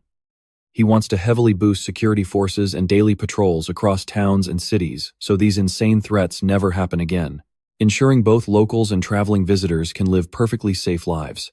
Deep down, the mayor quietly evaluates him. He has personally met countless adventurers who only chase after pure fame and raw power, but he has never seen anyone care about other players like this.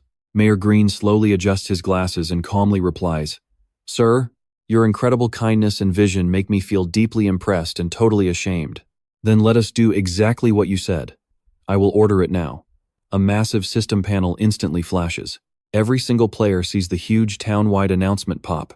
Starting from today, all trading transactions inside Mio Town will receive a permanent 50% tax reduction, designed to properly welcome and heavily boost the ongoing journey of all brand new adventurers. Right after the alert, absolutely shocked screams erupt. "Holy crap, literally half price. I know exactly what you're thinking, total chaos. Players everywhere wonder what gaming god just blessed them. That definitely cost an absolute fortune. No more worrying about not affording those expensive health potions anymore. All hail the legendary boss, long live Mayo Town." Mayor Green trembles with pure joy watching this. Completely full of gratitude, he finally speaks up. "Sir, you brought true dawn to this entire town. Your incredibly noble character commands my deepest respect." He suddenly pulls out a key, turning back toward Lin Jie.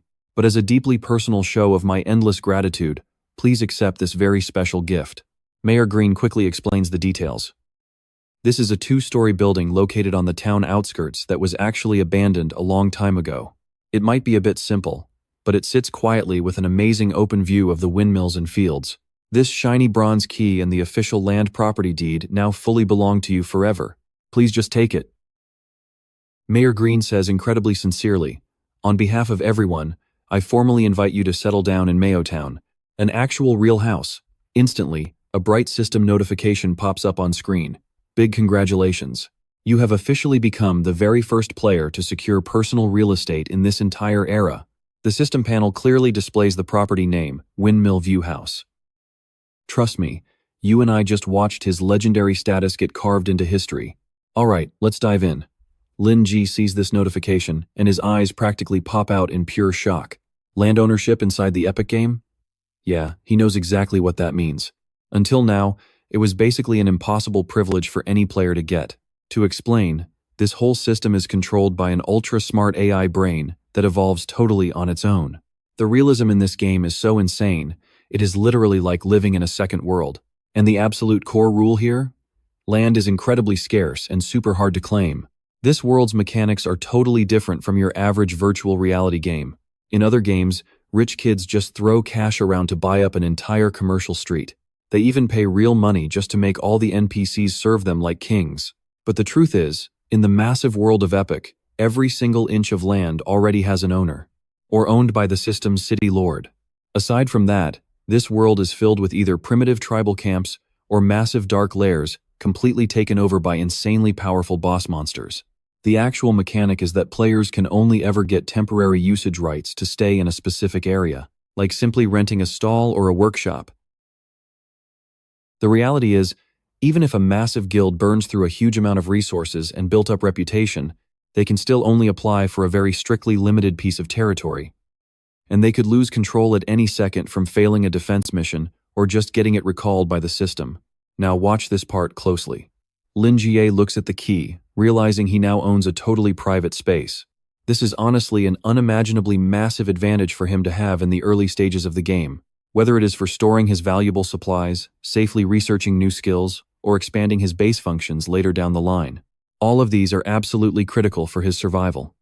He confidently grabs the key and replies, "Thanks a lot, Mayor Green. I absolutely love this incredible gift." Mayor Green looks thrilled. "Sir, the fact that you are willing to stay here is even more moving and exciting than that giant golden statue out in the central square." Then a system notice pops up, teleportation function unlocked within the borders of Mio Town. It also unlocks the ability to instantly repair worn-out weapons and broken gear, with just a single button press while inside the town. Remote auction access is also unlocked, all thanks to his noble character and selfless contributions to the area. Plus, any money he spends here will forever get an extra hidden 15% discount. That is huge. Followed by a sweet blessing, "May the light of dawn forever shine down and protect you." With the deal officially done, Lin Jie waves goodbye to Mayor Green and blends right back into the busy crowd. Walking away, he thinks, since the mayor gave me a discount, I should hit the market and stock up on supplies. Think he is safe? Watch what happens as he passes this red cloak. System warning. A target used the pickpocket skill. Agility check has been successfully completed. Lin Jie glances at the flashing red alert. He just lost 100 copper coins. The thief holds up his coin pouch, totally gloating. "Ha! Got it." Lin Jie quickly grabs the thief by the shoulder and yells, "Give that back right now." But the thief instantly vanishes into thin air. Lin Jie is left holding nothing but the empty red cloak. He is absolutely furious and curses out loud. Damn it, getting robbed in broad daylight. This Mayo Town seriously needs to invest some major funds into better security. Refusing to let the thief escape, Lin Jie sprints after them at full speed, roaring, "Stop right there." Cornered in a dead end, a long-haired girl is panting heavily, with Lin Jie's shadow looming right behind her. He stares directly at her back and smirks. "You can stop running now, there is nowhere left to go." Xiaolian turns around, looking confident. "Actually, I am the one who should be saying that to you. Trust me, this gets wild." System intro. Xiaolian of Dark Street. Level 6. Stick with me. Elite Rogue Lin Jie recalls 4 very familiar figures. Around him, the system constantly echoes Level 5, Elite Rogue. Lin Jie just cracks his knuckles and speaks. "Almost forgot, Miao Town has a completely hidden dark side, ruled by the master of Dark Street herself, Xiaolian." She smirks right back at him. This kid definitely has some solid intel. A closed beta player, maybe? Lin Jie flashes back to his past life. Getting robbed by Dark Street NPCs? He knows this dirty trick way too well. Xiaolian sits on a wooden crate, explaining calmly. Basically, someone paid really good money for his head, so now he just has to die. Lin Jie quickly analyzes things. He has only offended 2 people so far, Holy Knight Baili and that assassin from Jack's notorious villain squad. He fires back at Xiaolian. So who exactly wants him dead today? She does not answer, just giving him a look of pure disdain. "You should already know, Lord Dobrez." "Want me to spell it out?" Lin Jie chuckles slightly. Makes perfect sense. Now, watch closely that Coward won't fight him directly, just hires assassins for petty revenge. Xia Lian flips her hair. She is just an NPC working for cold hard cash. Petty player grudges have absolutely nothing to do with her. She licks her lips, glaring at Lin Jie with dead eyes. Kill him right now.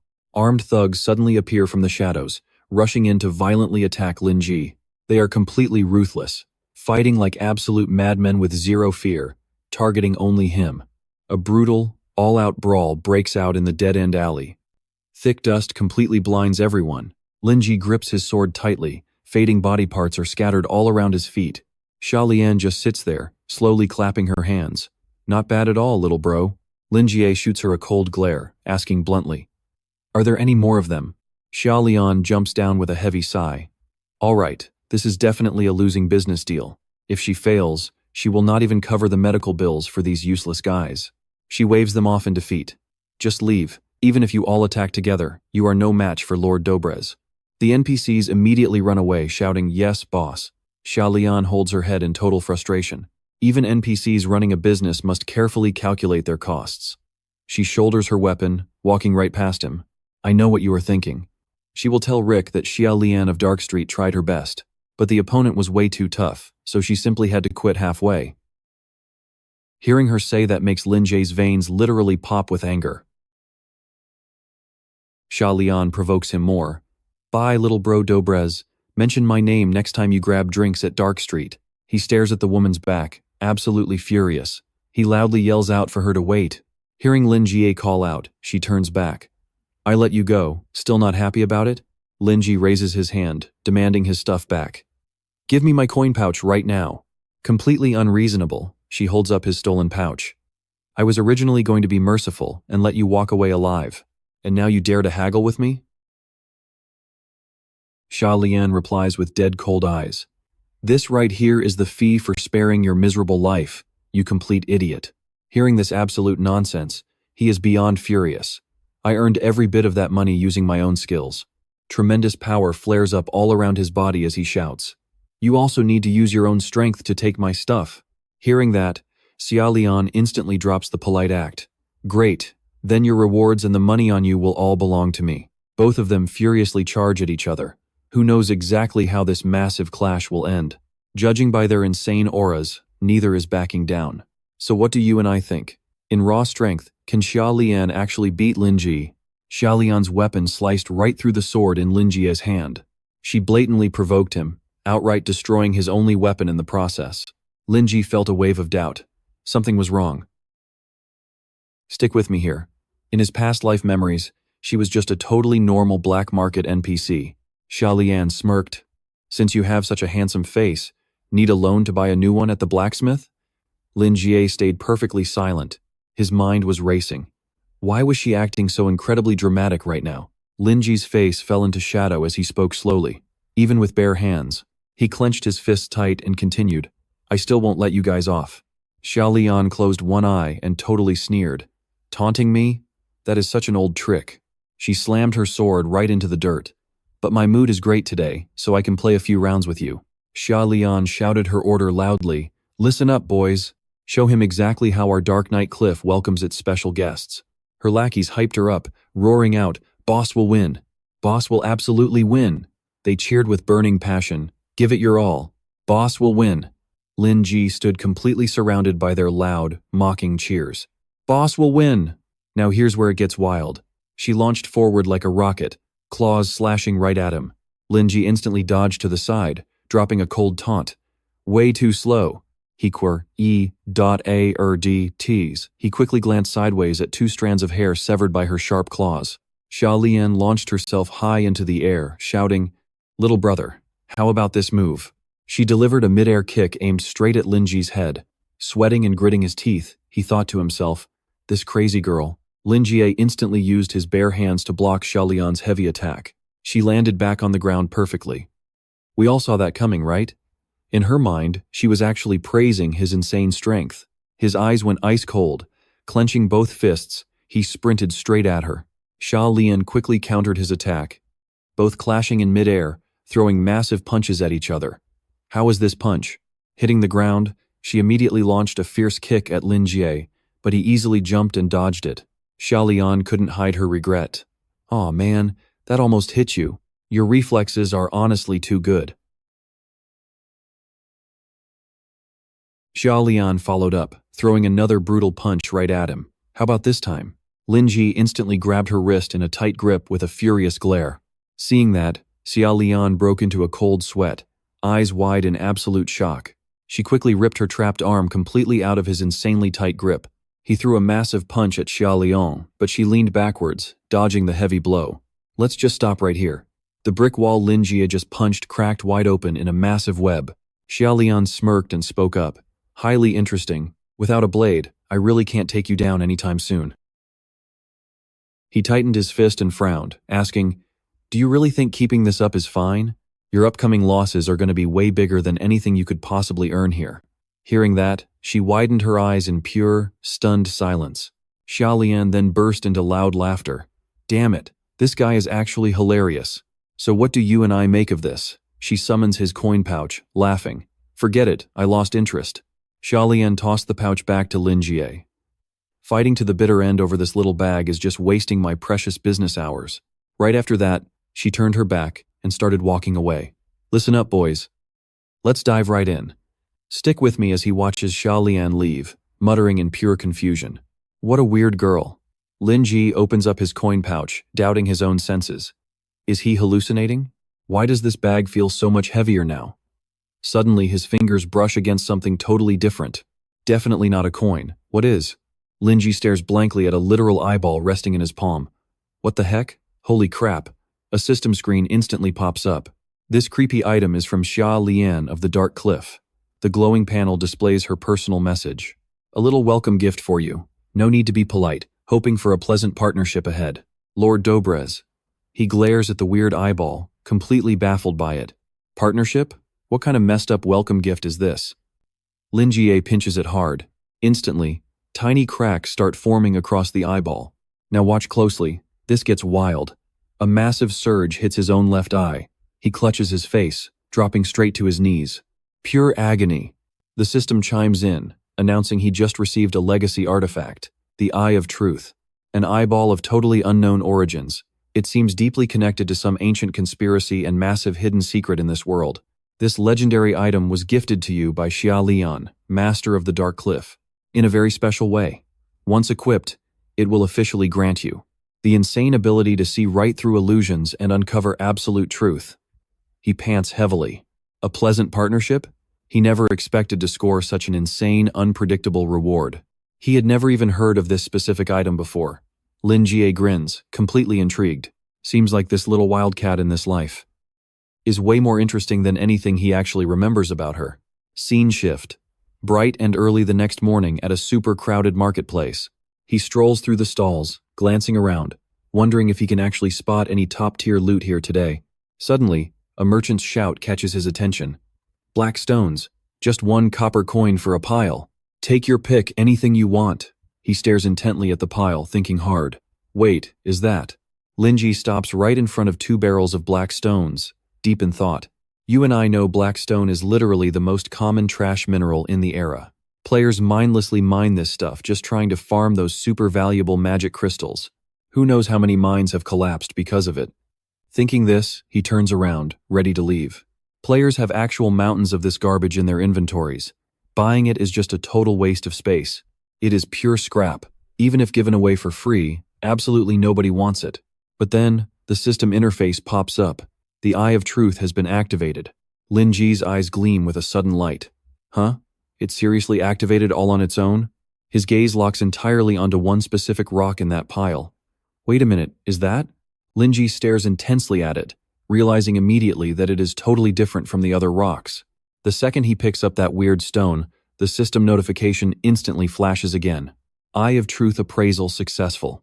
A rare star radiant stone has been officially discovered. Lin Jie curses in pure excitement. Holy crap, the Eye of Truth. Is it seriously this overpowered? Just taking a casual stroll and he spots an actual treasure. Lin Jie pulls out a single copper coin, flicking it to the seller while thinking fast. Might as well grab it now and study it later. He points directly at that specific stone, asking, "Are you selling this one?" The old man immediately replies to him. "Selling, of course I am." He happily hands the stone over using both his hands. Praising him, boss really has a great eye for quality goods. But inside, he is secretly mocking him. What an absolute clueless idiot. He laughs inwardly, selling useless rocks for cash. But we both know who just scored the real jackpot here. All right, stick with me here. Lin Jie smiles, tightly clenching his fist. The ordinary rock resting in his palm instantly crumbles right into tiny dust fragments. He opens his hand wide, silently praising his insane luck. A flawless starlight stone. That basic black rock coating on the outside was actually the absolute perfect natural camouflage for this beauty. It completely bypasses detection from any kind of normal system appraisal technique. Lin Jie quietly admires the glowing starlight stone under the bright light. No wonder it stayed hidden inside that useless rubble. If he sold this precious gem directly to an NPC right now, it would easily fetch over 100 copper coins. He stares closely at the glowing stone, falling deep into thought. But based on his past knowledge, the starlight stone actually has another special function. The powder you get from breaking down a starlight stone can actually be used as a super rare ingredient for the alchemy system. To completely maximize the massive value of this single rare stone, he probably needs to try out the alchemy path inside Era World. Here, every player gets complete freedom to choose their own specific class. Lots of players actually pick chill lifestyle paths, mainly choosing to become tailors, blacksmiths, or even fancy jewelers as their primary full-time job. These casual classes have a super low barrier to entry. They act like a real-life extension, providing an awesome way to relax after intense battles. So most players end up dabbling in them at least a little bit. However, there is exactly one specific lifestyle class that serves as a massive exception. Now, pay attention here. Not only is it painfully expensive, but the crafting process is extremely dangerous. A brutal explosion from a failed alchemy attempt can literally insta-kill a player on the spot. You killed yourself. That is the wild path of the alchemist, and its ultimate deadly curse. Lin Jie opens up his game interface, silently checking to see the exact current market value of basic alchemy items. The floating screen displays medium healing potions sitting at 10 copper coins each, with a strict limit of just one use per single day. He rubs his chin, calculating quietly. If you strictly follow the official crafting recipe, the total material cost actually runs 1 copper coin higher than the final selling price itself. Lin Jie stares thoughtfully at the digital price board. It is a guaranteed loss. He thinks to himself, not to mention that these poor alchemists have to deal with a ridiculous failure rate of up to 60%, which easily pushes the actual crafting cost to nearly double the official market price. Lin Jie glances over at a freezing, shivering man slumped on the ground selling cheap potions. This is exactly why most players can never get rich through alchemy, and realistically, the more money they dump into it, the heavier their massive losses become. Suddenly, a very sly smile crosses his face. You feel that coming, right? Having lived in Era World for 5 years, he already knows several extremely secret potion recipes. Lin Jie walks up to a grocery stall. The real issue is, even knowing the exact method, he still cannot physically craft the item yet, simply because these standard grocery merchants do not actually sell the absolute most crucial ingredient required, that precious starlight stone powder. He chats with the vendor while plotting. But the crazy item he got from meeting Xia Lian finally gives him a real chance to make absolute bank. From a distance, 2 completely random strangers are secretly keeping a close eye on Lin Jie. The first guy points straight ahead and whispers, "Just look at what he is buying now." The second guy pouts indifferently. "Whatever, we just need to blindly buy exactly what he gets. If that guy can make serious money, then we definitely can too." He proudly holds up a plain rock, smiling brightly. After all, the dude literally has a top-tier god reputation, so he is definitely super familiar with grinding the game's internal business system. I totally saw him buy a weird black stone at the shop last time, so I bought one myself. The first guy looks totally confused. Huh? That sketchy shop boss tricked me into buying a whole pile. So what do we make of this? Even the black stone vendor is left staring at his rocks, totally bewildered. Alright, stick with me here. Sitting in his chair, he scrolls the screen. Wait, did I sell that black stone at a loss? The system buys up enough medium glass bottles and some totally cheap materials. Green grass leaves to craft exactly 100 healing potions. That should be more than enough. His screen then loudly flashes an alert: starlight dust successfully crafted. Otta squints hard. What? He just crushed something. Jabba glares right at him and snaps. You absolute idiot. It's definitely that black stone from earlier. He is absolutely trying to craft some high-end luxury gear right now. That black stone is totally the core material. He grins wide. Let's copy him.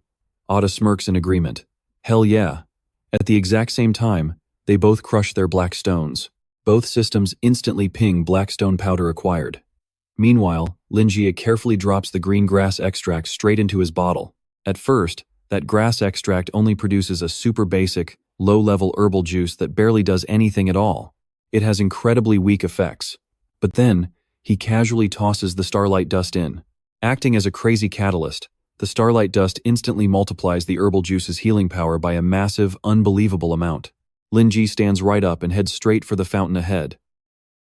Now, watch closely. This gets wild. Jabba stares, totally confused. Wait, is he walking toward the fountain? Is he about to perform some high-tier ritual right now? Oda nods eagerly. Exactly right. Crafting premium, high-end items. It definitely requires some kind of super premium ritual. A fancy, luxurious place like that fountain is the absolute perfect spot for doing rituals just like that. He watches the guy's every single move, stammering out. Hold on, is he actually? He literally holds the bottle up to catch ordinary fountain water. Seeing this, the other two just freeze completely. Once it fills up, the liquid inside quickly swirls into a bright, super refreshing green color. The system then chimes in medium healing potions successfully acquired. Lin Jie smiles in pure satisfaction. Perfect. The healing effect is exactly the same as the one sold in the actual shop. Watching this, both guys share one exact thought. Dobret is making fake potions. System alerts constantly spam his screen, confirming endless successful crafts of the healing potions. Before long, Lin Jie completely succeeds in crafting a massive batch of 100 healing potions. And just like that, he maxes out his entire proficiency in the basic alchemy skill. Wiping his sweat, Lin Jie smiles proudly. Looks like all his past gaming knowledge can easily be turned into pure, solid gold. You and I both know gamers love a bargain. Seeing those potions dumped on the ground, a massive crowd rushes over. Where did you get these? How much for one? Can you sell some to me? I already completely maxed out my daily purchase limit for today. Can I buy in huge bulk from you? Just 1 hour later, he happily announces to the crowd. All gone, totally sold out. The latecomers groan, looking visibly crushed. Lin Jie grins wide, easily summoning his coin pouch. He priced it just 1 single copper cheaper than the shop. He sold out instantly, and even managed to flip a few bottles for a much higher price. He happily stares at his stuffed pouch of coins. His rough starting capital was exactly 100 coppers. In just a single hour, he flipped it into 1,000. Satisfied, Lin Jie mutters. Griffin's reward just multiplied by 10 right now. Today is an absolute win. Standing far away, Oda gasps out loud. We were totally wrong. Dobret is selling genuine, high-quality potions. He crosses his arms, smirking incredibly slyly. He definitely got that recipe from some secret intel back during the beta testing phase. If this secret gets out, it is going to be a massive, game-breaking bug for the entire Era economy system. Jabba clenches his fists tight. We have to cash in huge before the devs patch this exploit. And trust me, you are going to want to see what happens. He immediately jumps right into crafting, tossing black stone powder and some leaves into a flask before shaking it up. He adds water. Stick with me, let's see if it's really this easy. TSK, the system suddenly flashes a warning that a bottle of poison was created. The guy panics and yells out, What? Jiatba looks confused. Did I mess up the formula? I followed every single step perfectly. Holding up the bottle, he stammers out, No, it is not wrong. This is definitely a healing potion. The color is just a little bit off. Just shut up. He points his finger right at the flask and asks, Then do you dare to drink it? And right on cue, a massive explosion rocks the room. The system immediately announces that the player Jiatba has literally just killed himself. The crowd just stands there completely stunned. What in the world just happened? Damn, someone actually self-destructed? Just another crazy guy. Lin Jie sighs heavily, secretly feeling super annoyed by this. Messing around with alchemy without clearly knowing the actual formula will always lead to a terrible curse. I can only wish them better luck next time. He smiles, tossing a coin in the air while secretly calculating. Next up, I need to log out and process all this newly earned cash. Holding the coin pouch, Lin Jie grins to himself. Reward exchange totally complete. Logging out and heading back into reality. Inside a super rundown apartment, he finally takes his gaming helmet off. He smiles, exhaling deeply. With the insane exchange rate of 1 copper to over 100,000, I traded 50 coins on the site before logging out. His phone suddenly buzzes. The exchanged amount of 5 million yuan has officially been added to your bank account. Lin Jie smiles with pure satisfaction. That was seriously fast. Now pay attention here, because a loud crash outside changes the mood completely. 3 debt collectors bust in. Hey, time to pay this month's debt, you old hag. His mom looks panicked. Wait, isn't the payment due at the end of the month? It is literally only the beginning. The leader curses in pure frustration. Damn it, I could have waited until the end of the month, but I lost 1 million yuan playing Era. Damn, he smirks arrogantly. If I don't get the money from you two right now, my mood is going to get extremely ugly. She stammers in absolute fear. Please. I am so sorry, we just don't have the money right now. Can you please delay it for a few more days? He narrows his eyes, menacingly repeating the question. No money? Right after that, one of his lackeys grabs Shishi, tying her hands and forcefully dragging her towards them.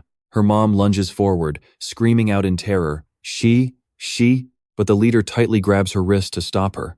He heavily places a hand on her shoulder, saying in an incredibly sly tone, Your daughter is reaching a really beautiful age, right? If she is completely pure, she will sell for a massive price. The leader suddenly glances around the room and asks, And where exactly is your precious little son hiding? Hiding and playing games like a loser? You and I know they'll regret saying that. The 3 shamelessly laugh. He should just get out and do some hard manual labor. Even his useless body parts could fetch us some decent cash, right? Lin Jie's cold voice rings out from behind them. 1 million yuan, right? He finishes tapping his phone screen, holding it up. Is this enough? Those thugs burst into loud, mocking laughter. This guy is still playing dumb here, actually pretending to be a rich person. Suddenly, the phone inside the boss's pocket rings out loudly. Notification: you have officially received 1 million yuan. The leader pulls out his phone, completely stunned. Wait, is this a fake transfer? The lackey stares in absolute shock. Boss, maybe you should really check your phone screen again? He just stares them down, coldly repeating the question. Is it enough? Shishi screams in pure shock. Brother, did you actually rob a bank? Lin Jie's mother asks in complete surprise. Son, where did you get the money? He speaks up. Trust me, it gets wild. Stick with me here. Hold up. The 2 lackeys stare at his phone in absolute shock. 10, 100, 1,000, 10,000, 100,000. The boss curses at the insane amount. 1 million, damn it. The lackey's eyes literally sparkle. It really is 1 million. He grabs the main character right by the collar. He interrogates him. You are just a useless trash gamer. How the hell do you have 1 million? Are you kidding me? Lin Jie just waves at his mom. Mom, go inside your room. The furious boss screams out. How on earth did a loser like you make 1 million? I want an explanation. He just smirks mockingly. That is absolutely right. I am just a useless gamer, so naturally, I can only make money from playing games. He grinds his teeth in pure rage. Kidding me? I play games and I am the one losing 1 million. And somehow, you made 1 million. The boss points his knife right at the massive number on the screen. Listen here. This million does not count as repayment. Consider this compensation for my absolute mental damage. Now pay attention here. Lin Jie's face goes completely dark. Oh, turning hostile now? In a flash, he raises his hand and crushes the guy's wrist, making the knife drop instantly. Sweating bullets, the boss widens his eyes in sheer panic. What the heck? Way too fast. Lin Jie glares at him with cold eyes. Too bad. I am not just good at gaming. With just a few quick moves, he completely subdues the boss. The guy screams in absolute agony. It hurts, hurts, hurts. Are you really that completely useless trash gamer, Lin Jie? Lin Jie smirks with pure disdain. That is right, the real deal.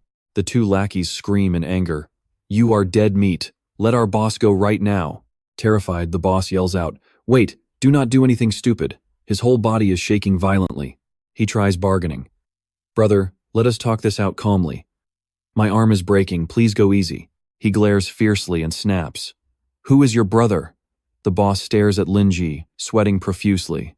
You guys feel that chill too, right? His aura is terrifying, literally like a demon from hell. He yells fiercely. What, still want to cause trouble? The guy instantly panics and completely denies it. No, it is all a huge misunderstanding. I just want to make a living. We really do not need to go this far. Since you paid off the debt, we have zero reason to cause trouble anymore. Let me go. He quickly turns to ask his two scared lackeys. Guys, tell him I am right. Both of them stutter awkwardly. Yeah, right. Yes, boss.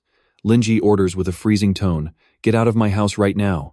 Terrified, all three scramble to run out of the house.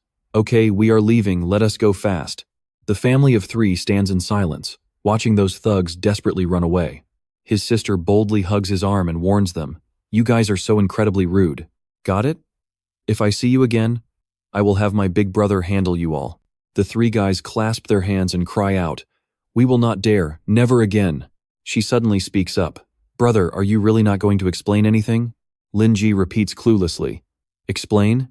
He turns around to look at her and asks back. Explain what? She acts cute and begs him. Come on, tell us. Why is a hidden billionaire suddenly showing up in our house? Lin Jie breaks into a nervous sweat, silently screaming for help. I am doomed. How do I explain this so my family does not freak out? Seeing him hesitate to answer, she gets annoyed and asks again. Hurry up and explain. Just how did a secret billionaire suddenly appear right here in our small home? Looking at his incredibly energetic sister right in front of him, Lin Jie feels absolutely lucky. Being reborn is great. His little sister is still alive and perfectly healthy. He slowly sinks back into the dark memories of his previous past life. And trust me, you are not ready for this. Dad gone, sister sick, drowning in debt, he failed them once, but never again. Resume tightly clutched in hand. Stick with me here. Lam Kiat hit up endless interviews, but every single one ended in massive failure. The rejection letters just kept piling up. We'll call you if any suitable opportunity opens up. Hearing that exact same corporate rejection over and over left him completely and utterly shattered. The job market back then was an absolute nightmare. For an average guy like him, it felt like landing a decent job was just totally impossible. But right at his lowest, he spots a guy handing out flyers, shouting to come play a game called Epic. The promoter shoves a glossy flyer right into his face, promising an endless, mysterious world packed with infinite treasures, just waiting for players to jump in and explore. But one specific thing the guy said caught Lam Kiat's attention, giving him a sudden spark of absolute hope. You can make serious cash playing this. And yeah, that one sentence literally kickstarted his entire legendary journey. He thought to himself, honestly, it's a bit embarrassing, but his only reason for logging in was pure profit. Watch closely now. While Lam Kiat is standing around thinking, a loud voice yells out, Hey, you noob warrior. He turns around to see some random gold farming squad leader trying to recruit him on the spot. We need someone who isn't afraid to die. You in? The guy holds up his hand and makes an offer. Survive one run, and you get 2 copper coins. Being completely broke, he hears the offer and instantly agrees without a single second of hesitation. Deal. From then on, every single battle was a brutally intense dance with death, but surviving meant getting that sweet payout. After countless life or death battles, the squad leader shook his head. You're incredibly hard to kill, Lam Kiat. He shot him a side glance. Surviving every single time? Honestly, people might start thinking you're using some cheat codes. Covered in brutal wounds and slumped on the ground, Lam Kiat just sat there, completely utterly speechless. Then the squad leader casually tosses over his hard-earned pay. Seeing how hard you worked, here is 1 extra copper coin. Then the guy arrogantly turns around and just struts away. Keep working hard for us. Lam Kiat just stood there in total silence, watching the smug squad leader leave. His fist clenched tightly around those few pathetic copper coins. Some time finally passes. You and I both know exactly how this works. Fighting death constantly leveled up his combat skills to absolute perfection over time. Eventually, even if his entire party got wiped out, he would survive until the very end, sometimes even soloing the boss. And as his mechanics became smoother and undeniably flawless, his ambitions evolved too, sparking a fierce drive to become the absolute strongest player alive.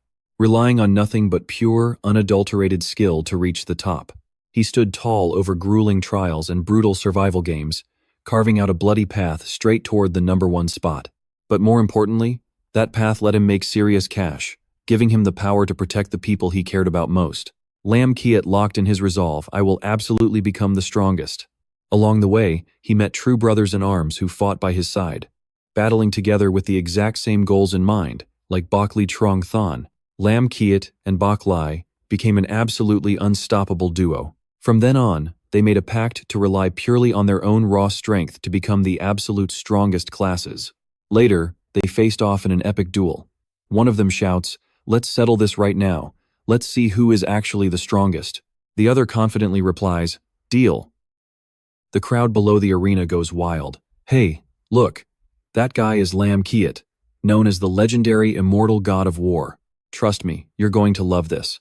Only the most brutally dangerous raids can afford to hire him now. I've seen his mechanics firsthand, and what he does is totally impossible for any normal human to pull off. Let's dive right into this absolute monster's unbelievable rise." A warrior from the absolute bottom ranks somehow fighting his way into the top 10 leaderboard. For total combat power, a massive list packed with the absolute highest top-tier legends.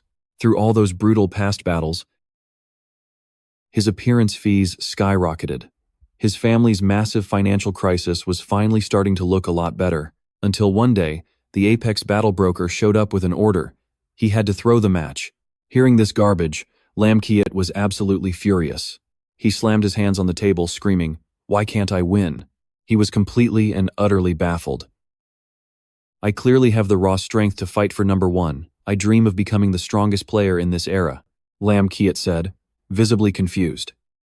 "Plus, winning this final battle gets me 100 million in prize money. I can cure my little sister immediately." He glared right at the Apex broker and shouted, "On what grounds do I have to forfeit?" The man just coldly explained, "Now watch closely, this Apex tournament is really just a rigged game controlled by dirty money. A complete nobody like you cannot block the path of a rising star backed by billionaires, so you are forced to lose. Not to mention your opponent," the broker slowly revealed, "is your best bro, Baili Changcheng. Losing helps him succeed." Lam Kiat spun around, fully trusting his friend. "Baili would never betray our sacred promise. He knows exactly why I became a player, so I'm going all out today." His determination was absolute. "I have to become the strongest, risking everything to crush Baili Changcheng." Deep down, Lam Kiat always knew. He was just a commoner, dreaming of using raw power to alter his destiny. He knew that pushing forward on this brutal path was his only real option. The high-level matchbroker yelled right at his back, "I know what you're thinking, but here, capital will always find a way to break you." He desperately tried to warn him. "Before you crash from the very top, just take this easy out." But Lam Kiat refused. Baili comes from an elite background. No matter how many times he fails, he gets do-overs. But a regular commoner? If he falls even once, he can never stand back up. 0-second chances for him.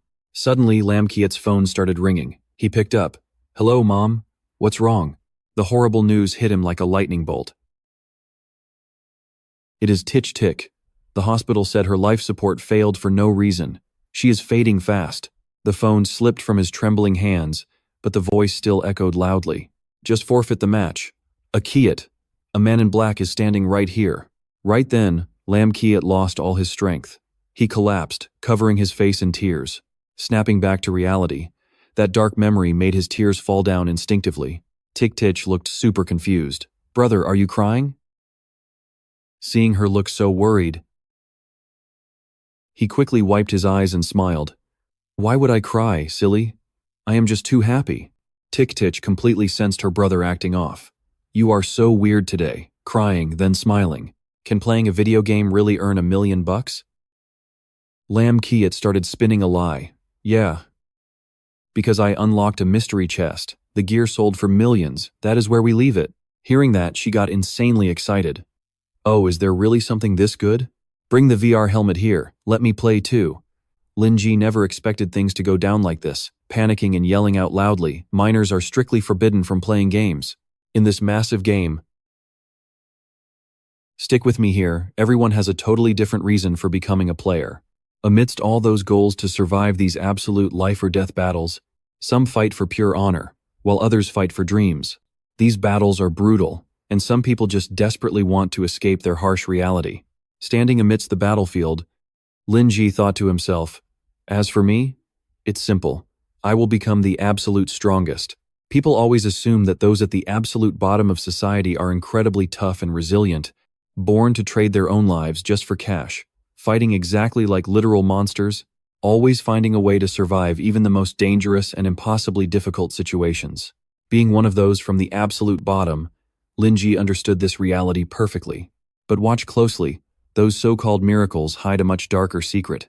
For all of those desperate people, and for him too, there is always a reason forcing them to survive, pushing them to become the absolute strongest, to become the very last survivor, to protect his most important people.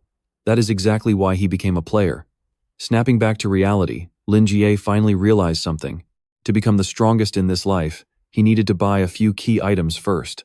The scene shifts to another location, the official authorized store for the massive VR game, Dimensional Border Era.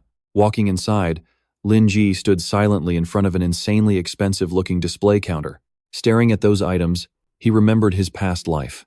It wasn't until the later stages that he finally used his savings to buy gear a full 2 tiers lower than this. You see the gap, right? He realized the difference between them, quietly thinking. Baili was already using this high-end Supreme Lightning gear. The boss saw Lin Jie and warmly greeted him. "Oh, it's you? Lin Jie, what's wrong? Not getting used to that beginner starter gear I sold you?" He looked straight at the boss and replied, "I want to upgrade to Supreme Lightning." Hearing that, the guy was absolutely stunned. "What did you say? The Supreme Lightning? No, let me tell you. That thing is strictly prepared for high-level class players to use in the game."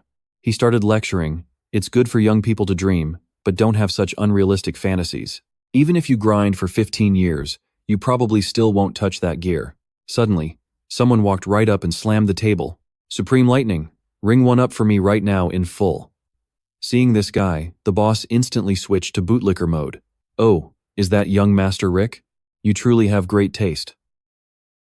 This Supreme Lightning is the absolute last one in stock citywide, perfectly prepared for an elite high-end player like you." Lin Jie saw this. It was Rick. He sighed inwardly. We both know exactly who this arrogant voice belongs to. Suddenly, Mikey and Che stood behind him, grumbling angrily. "Damn it, we totally got wrecked by that bastard Lin Jie last time." Hearing that, Rick whipped around. "If it wasn't for this garbage gear, I would have beaten him until he rage quit." Suddenly his eyes swept over, catching Lin Jie standing right next to him, and completely froze. Holy crap. Snapping back, he screamed in pure horror, "Lin Jie, why the hell are you everywhere? Stick with me, you and I are about to watch karma hit hard today." He casually glances over. "What did I say last time? Want another brutal beatdown?" Rick is sweating bullets but stays cocky. Looks like Ha Lian still has not dealt with you in the game. You got lucky." Then his wild confidence returns, realizing, "But where are we right now? Reality. Out here. My word is absolute law." Mikey mutters nervously from behind. "Boss, did you not say that back in town?" A Triot chimes in. "Yeah, that sounds super familiar." He scrambles desperately to save face. "This guy cheated in the game. That is exactly why we lost. But reality?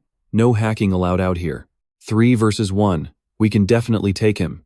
The shop owner senses the heavy tension. He immediately jumps in to play peacemaker. "Hey, no fighting. Running a business is not easy." Then he turns around. "Lin Jie, do not be rash. That is young Master Rick. Just apologize now. If you break my shop items, I seriously cannot afford the repairs." Lin Jie sighs. "Keep the game online. Do not bring it into the real world. I was going to spare you. Arrogant Rick cannot handle the ultimate disrespect. Bastard, log out. Today I am taking back all the dignity I lost online." Mikey and Triot grind their teeth in absolute anger. "Do you know how long we grinded levels? You made our ranks drop hard." Instantly, Rick grabs a heavy weapon and charges right over. "Shut up. Your time is completely up, Lin Jie." He watches Rick sprint over, eyes flashing sharply. Now watch this closely. In a split second, time literally slows down. It turns out 5 grueling years battling inside the Asura hell of the epoch have completely rewired his brain and maxed his reflexes. His muscle memory leveled up right along with his mind. That insane adaptation directly led to one massive, overpowering result. With combat reactions this fast, his eyes process everything as if time is just crawling by. And right now, real life works the exact same way. Lin Jie effortlessly dodges the pathetic attack coming from Rick. I know what you are thinking. So does Rick. Damn it, he is hacking reality too. Giving him zero time to react, Lin Jie unleashes a devastating punch straight into his face. A strike so ridiculously fast and overwhelmingly powerful that Rick instantly sees stars, screaming his lungs out in pure, agonizing pain. Snot and tears completely streaming down his face. Absolutely pathetic. Lin Jie coldly looks down at him. No system hacks in reality, buddy. Then he glances right at Mikey and Atriet. I have time. Bring it on. Terrified, those two immediately turn around and run away, abandoning their teammate entirely. Boss, we are heading out. Catch you later. Lin Jie does not even care. He turns to the counter, sliding his card. Boss, paying full price for the Thunder Supreme. The shop owner is absolutely stunned by this crazy, unexpected flex. Do you really have that much money? He calmly replies. The balance is enough. Transaction cleared. The shop owner happily walks him straight to the door, smiling and eagerly waving. Please come visit the shop again. Carrying his new Thunder Supreme, he spots Black, who looks terrified. Trust me, you and I need to see what happens next. Stick with me here. Lin Jie sees Black standing completely frozen and finally realizes who this guy really is. He just asks him straight up, back there inside, why didn't you just charge right in like the rest of your brothers did? The guy is absolutely terrified. His whole body goes completely stiff, barely managing to stammer out a few words. He keeps shaking, totally unable to speak properly, sweating bullets from the intense panic taking over. I want to. Suddenly, he drops right down to his knees in front of Lin Jie. I want to get stronger. Seeing this actually shocks him, letting out a surprised gasp while staring down at Black kneeling in the dirt. Black keeps going with his introduction. I am Black, and I am a punishment knight. Please, Lord Broken Blade. He hesitates for a second right there, then finally lifts his head up with pure determination. Please take me as your student. Hearing this, Lin Jie just gives a cold smirk and turns to walk away. Take a student? I have absolutely zero plans for that. But at this point, Black absolutely refuses to give up. Wait, please just hear me out until the end. Ever since the day I met you, I saw you as a literal god of war returning straight from hell. He grabs onto Lin Jie tightly and just keeps talking. I immediately knew one incredibly important thing. You are an absolutely overpowered person. Black clings to his leg, trembling as he spills his true feelings. Now pay attention here. I picked the blazing punishment talent because I was terrified of charging onto the front lines. Scared of getting hurt. Scared of the responsibility. Honestly, he completely admits it. So I used a super flashy but totally useless talent to hide the fact that I was actually incredibly weak inside. And after surviving those battles, Black finally realized it for himself. I am a total failure. But right now, he really wants to change. I want to properly get stronger, to become an absolute powerhouse of an existence exactly like you are. So please take me as your student. But Lin Jie still straight up refuses. But I am really sorry. Right now I do not have any plans to take a student. He thinks to himself, this absolute idiot still has no idea about that. Right after that, Lin Jie helps Black up and calmly says, but maybe later on, I just might. Hearing those exact words, his eyes completely light up. Lord Broken Blade, you are not actually rejecting me, right? Watching Black cheering happily behind him, he thinks to himself, the moment you acknowledge your own weakness is when you finally start getting truly strong. He turns back with a smile and says, the Epic system is updating, getting ready to launch version 1.01. Wait until then, I will observe you and then we can decide. He clenches his fists full of pure determination. I will use this time to completely prove my worth, that I am truly worthy of becoming Lord Broken Blade's student. Lin Jie just smiles and keeps walking straight ahead. Let that sink in for a second. The gears of fate are already turning completely differently from his previous life. Nobody can ever fully predict the massive impact of these tiny little changes. Lin Jie slowly puts the gaming helmet on his head, his eyes totally filled with deep anticipation. The second he activates it, the helmet lights up, booting the familiar login system right back online. In just a flash, his consciousness fully enters that massive and familiar virtual game world once again. Standing right in front of a familiar house, Lin Jie slightly frowns. Ever since Mayor Green gifted me this key, I have actually never even been to this place. It seems like after the big update, the game set my default login location as my very own house. Stepping inside the house, he lets out a quiet breath and just softly speaks. I am finally home. Right at that moment, the system voice echoes directly in his ears. Welcome back to your home, Lord Broken Blade. This new version update has officially unlocked the complete home renovation feature for you. The voice continues. Let's see what's next. It echoed loudly through the completely dead silence. Stick with me here, because this system is wild. You can renovate this entire house however you want, and the land within a 500-meter radius is now officially your absolute territory. The robotic voice kept dropping clear instructions. The higher your reputation gets in this new era world, the more insane land benefits you are going to score later on. Hearing that alert, Lin Jie just stood there, totally stunned. Who knew the game hid this crazy feature? In his past life, he never even owned a house to realize this. Glancing around the room, he shook his head with a heavy, helpless sigh. But this place was completely empty, literally unlivable in its current bare-bones state. After thinking it over for a second, Lin Jie immediately started buying up all the necessary everyday supplies. Lin Jie could not help but grumble bitterly. So the mayor basically handed me a totally raw, unfinished, and completely empty shell of a house, just waiting for me to burn through. All my hard-earned cash just on renovating this absolute dump. Honestly, these required setup costs were literally enough to just go buy a high-end luxury villa. They really know business, huh? After a few seconds of silent thought, Lin Jie frowned slightly and spoke up. Still, looking around the entire house one more time, he nodded with satisfaction and said, "It actually looks pretty decent. Money well spent. I will just earn it back later." Right at that exact moment, a steady knock suddenly echoed from the front door. Completely surprised and definitely on guard, Lin Jie slowly made his way over toward the large front door. Stopping right at the entrance, he narrowed his eyes and asked in a low voice, "Who is it?" Standing outside with that familiar, faint little smile of hers, Xiaolian spoke up softly, "Greetings, Lord Dobrez. Watch closely here." The second he saw her, a massive wave of intense, overwhelming caution instantly flared up deep inside him. This was pure bad news. Leaning lightly against the doorframe, she curved her lips into a mysterious smirk. "We are basically old friends by now. Are you really not going to welcome me?" Staring at her ridiculously dangerous smile, Lin Jie secretly kept his guard sky high. Xiaolian literally controlled all the dark underground forces in Meow Town. Getting tangled up with her meant absolute trouble. Recalling exactly what went down in his past life, New Era was swarming with malicious players doing random player versus player attacks. After their names turned bright red, they straight up could not move normally through most of the public safe zones. Crossing his arms in dead silence, he kept pulling up all that familiar past intel. An underworld boss like Xia Lian would actually recruit all these red name players, offering them basic survival services. Lin Jie's eyes grew noticeably colder just thinking about her absolutely notorious reputation. For an extra fee, obviously, meaning any player who came looking for Xia Lian was definitely not good news. "I know what you are thinking." Keeping that mysterious smile, she slowly said, "I have a way for you to make real money."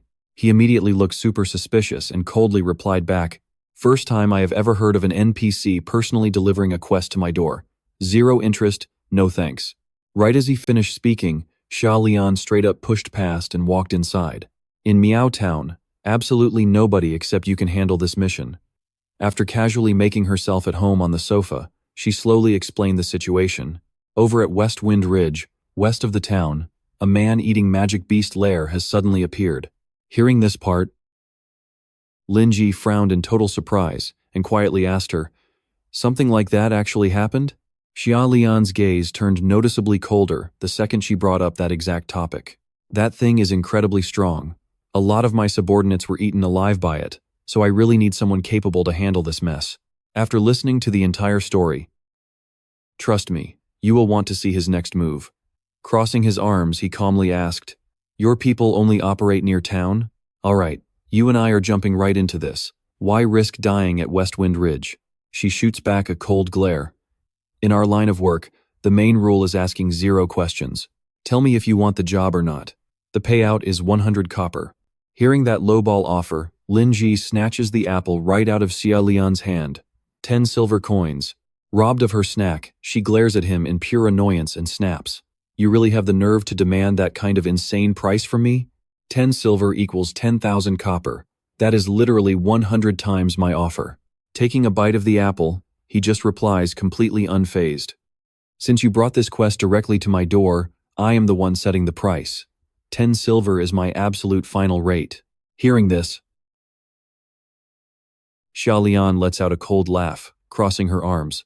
For that kind of cash, I could literally hire every single player in this town to work for me.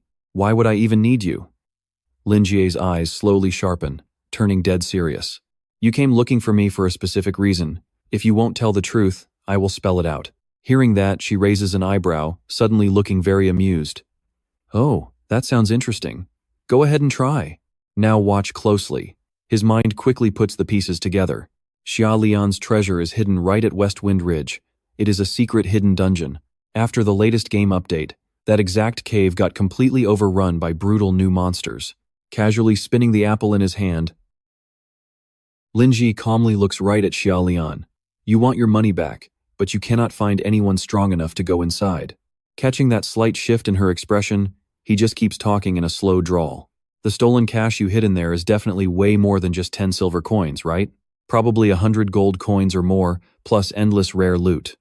Hearing this absolute bombshell, her expression instantly drops in pure shock. Her eyes are full of heavy suspicion. How do you know about this? You are just a rookie player. We all saw this coming, right? Meeting her gaze, Lin Jie just secretly sneers. I am a regressor who came back in time. Is there any NPC secret I do not already know? Flashing back to everything that happened in his past life, his eyes slowly fill with heavy, complex emotions. In his previous life, Xiaolian's hidden vault was eventually turned into a massive treasure hunting quest. It triggered an absolute fever across the server, and I was part of it. Of course, all of that happened way after Meow Town got completely wiped out during the early stages. Just thinking about that hopelessly dark future makes Lin Jie's gaze grow noticeably colder by the second. Back then, Xiaolian fell entirely to the dark side. She slaughtered way too many innocent players without hesitation, and finally got completely destroyed by an eradication squad. The fierce Xia Lian of the Dark Cliff ended up as just another tragic NPC story in the history of the era. After a few seconds of silence, he suddenly looks right at Xia Lian and speaks slowly. But right now, I want to discuss that exact sum of money with you. Lin Jie's lips curl into a dangerous smirk as he keeps piling on the heavy pressure. If I report this whole thing to Mayor Green, do you really think Xiaolian of the Dark Cliff survives to see the next dungeon? Hearing that threat, she instantly scoffs with pure disdain and snaps back. That old geezer would never dare meddle in my business. Thinking about the price tag, Xiaolian instantly frowns in pure heartbreak and whines. 10 silver coins? A total money lover like me could never, ever hand out such a massive chunk of cash. Watching her dramatic reaction unfold, he suddenly bursts out laughing and casually says, out of respect for your insane greed, I can actually do this for free. Hearing that completely unexpected answer, Xiaolian instantly widens her eyes in pure disbelief and asks, what did you say? You are not charging me? Lin Jie's eyes turn serious. We both know there is a catch. I want you to give up your identity as the master of the Dark Cliff. His mind quietly races through endless future plans. Stick with me here. Turning evil takes just one single thought, even NPCs. Recalling their very first meeting, Lin Jie's eyes instantly darkened. Meeting Xiaolian, he immediately sensed she was nothing like the memory he had. Her original story was just a tiny side plot in the main game. Visions of that past chaos flooded his mind. When Cat Town finally fell, Chanter Griffin claimed the absolute throne as ruler. His gaze turned ice cold, remembering that brutal ending. Mayor Green, killed instantly. Xiaolian surrendered to that tyrant, becoming a willing accomplice to pure evil. Heavy, complex feelings rushed in as he just stood there, lost in thought. She fully believed that human nature was totally rotten. Turning that belief into action, she let wild, uncontrollable hatred completely consume her dark heart.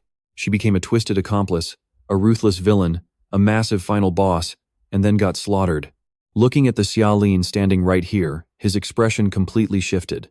Now, watch closely, because in this life, we are seeing a totally different side, a hidden side nobody ever knew about.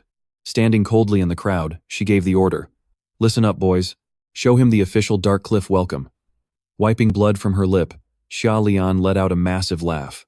She grinned. Without a blade, I really can't take you down easily. Tossing an item straight at him, her eyes practically lit up with excitement. A welcome gift. Don't be polite. Let us have a great partnership, Lord Dobre. Remembering that fiery, passionate look she had back then, Lin Jie secretly thought. She was someone who could find pure joy and hype in a simple brawl. This time, the heavy scales of fate might finally tip the other way. Hearing his demand, her face dropped. She whispered back, "That is absolutely impossible." He instantly triggered his ultra-rare skill, the Eye of Truth. System info flashed straight into his brain. "I know what you are thinking. Yes, this skill detects any NPC lie." Gritting her teeth in pure annoyance, Xia Lian aggressively snapped, "You bastard, using my own gift to scan me." Lin Jie slowly drew his conclusion. Whatever is hiding inside there is insanely crucial to Dark Cliff's Xia Lian. She would literally give up absolutely everything just to keep it safe. Hearing that, she instantly drew her blade, pointing it straight at his throat. She hissed, "I actually respected you, Lord Dobre." Facing the deadly steel, Lin Jie stayed perfectly calm and replied, "This is my own turf. Xia Lian, you better show some respect. I am the only one who can help you get your stuff back." Hearing those hard facts, Xia Lian finally and slowly lowered her heavy weapon. "That cash is literally my entire life savings I worked for. Enough to start a legit business if I ever leave the underworld. I agree. I am giving you this quest, and you must finish it." Lin Jie helplessly rubbed his temples, muttering, "Can you believe this? He literally just accepted an unpaid quest from her." He let out a massive sigh. "My head must be caught in a door." The system interface suddenly popped up, officially confirming the brand new quest was accepted. After swiping through the interface a few times, Xia Lian spoke calmly. "All right, the exact location is now marked on your map." Lin Jie immediately held his hand out and said casually, "Hand the item over." She immediately furrows her brows in total confusion. What does this mean? He wants money? Stick with me here. He just offered a freebie, but now he calmly drops one single word. Weapons. Ha Lian raises an eyebrow, still looking completely lost, and questions him again. What weapon? Remembering their last encounter, Lin Jie immediately crosses his arms, keeping his cool. "Last time you snapped my sword in half with one strike, and honestly, I still have not found a decent replacement yet. Did you not promise you would compensate me for that?" She stares back coldly, giving him a very firm reply. "I do not use swords, I only use blades." After a few seconds of absolute silence, Ha Lian finally slowly draws her own weapon, a slick blade called the Night Roaming Ghost. Staring closely at the weapon right in front of him, he quickly sizes it up. It has plenty of reach, a sharp edge, and works perfectly with two hands. Honestly, to him, it handles just like a regular sword would. Giving it a few test swings through the empty air, Lin Jie quietly evaluates Ha Lian's blade. Actually, it feels much heavier than it looks. Right after that, a system prompt flashes up, revealing all the stats and the special effects of his new weapon. Feeling pretty intrigued, he immediately takes a real swing, effortlessly slicing clean through a thick tree branch. Lin Jie slowly speaks up, pointing out. Without Ha Lian leaving a tracker, finding the entrance to this place would have literally taken him an entire day. Suddenly sensing a really weird energy shift, he goes on high alert. That mysterious monster is definitely closing in on his location.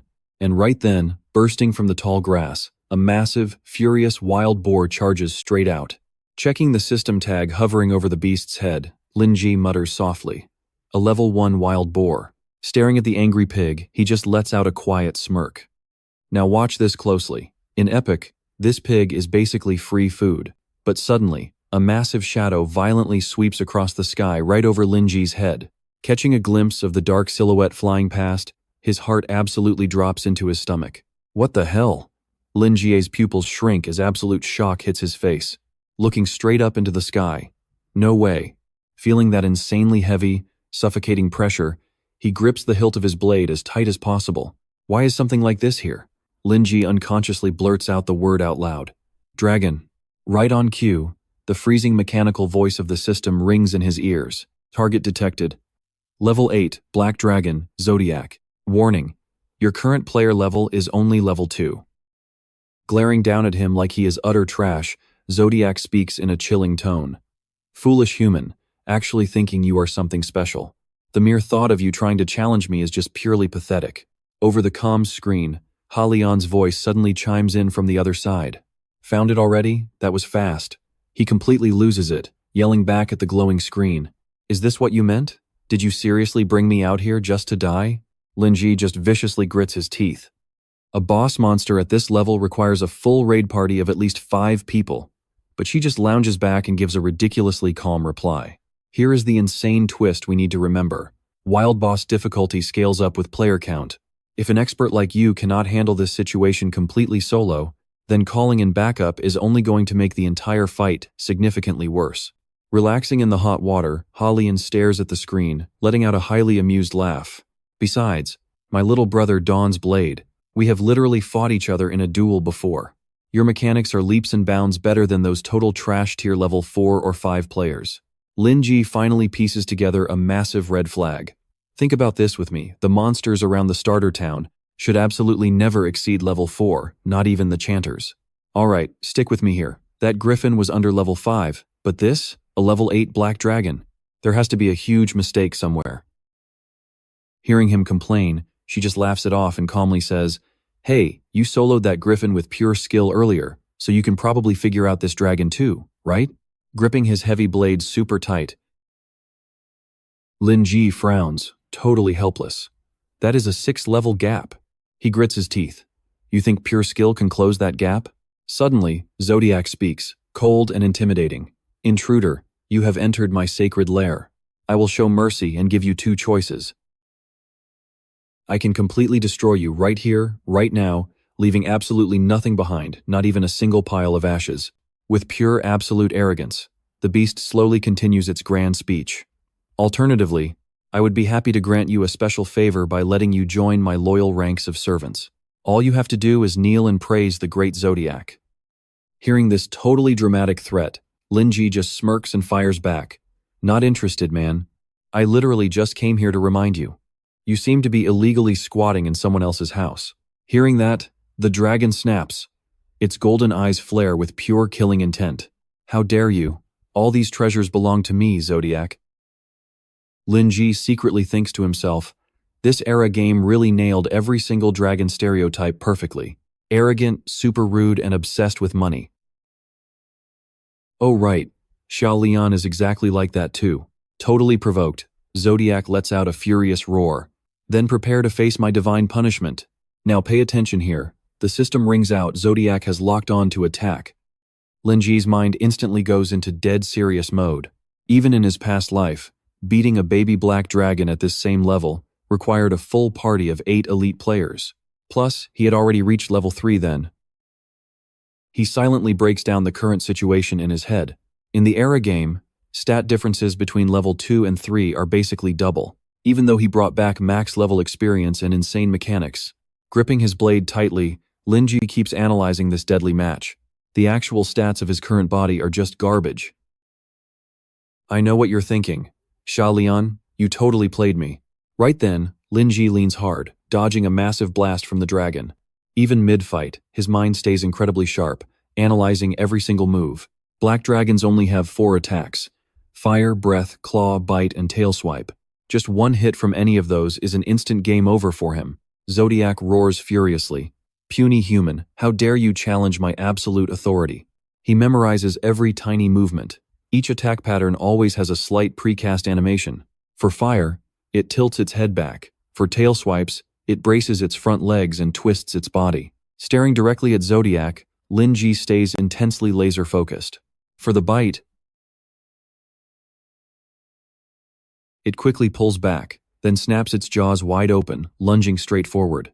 Running the entire combat simulation in his head, he keeps calculating. As for the sweeping claw attack, there is a half-second opening right after. Catching its exact movement just now, Lin Jie's eyes instantly light up. Half a second since the claw swipe. "Trust me, you're gonna love this opening. Alright, grab your snacks, because he is about to launch an insane counterattack right now." Lin Jie charges forward instantly, swinging the night-roaming ghost blade straight toward the dragon Zodiac. Surprised by the hit, the beast roars with absolute killing intent. "Die, you annoying little bug." Seeing those massive jaws snapping down, Lin Jie turns pale. He is totally out of time to dodge. At the very last possible second, he pops his defense skill and screams out loud, "Griffin's golden bell." Instantly, a blindingly bright golden light erupts out of nowhere, completely covering Lin Jie. Using this powerful defense as perfect cover, he launches another strike, actually forcing Zodiac to step back. Staring at the golden aura around his body, the dragon roars in pure shock. What is that? Panting heavily after taking that massive hit, Lin Jie wipes blood from his mouth. Luckily, I am still breathing. If I cannot break through its defense, how am I supposed to win this fight? I seriously need to think of something. Zodiac sneers with absolute disgust. Looks like your little toy is totally useless now, you pathetic trash. Now watch closely, because Lin Jie realizes this next attack is Dragon Breath Sweep. It shoots a cone of non-stop fire, and if it hits head-on, dodging is literally impossible. His eyes instantly go dead serious as he rapidly calculates his next move. When fighting dragons, any normal player would just try to keep a safe distance away. But moving further back actually widens the breath attack zone, making things way more deadly. Staring directly at its massive body, Lin Jie gets this razor-sharp look in his eyes. The only true safe distance here is absolutely zero. He charges straight in, raising his blade for an attack. Zodiac roars out in pure shock. What? How is he so fast? Disbelief floods the dragon. This player's insane speed definitely does not look like a level 2. Before Zodiac can even react, Lin Jie swings the Night Roaming Ghost down hard once again. He instantly frowns in pure frustration.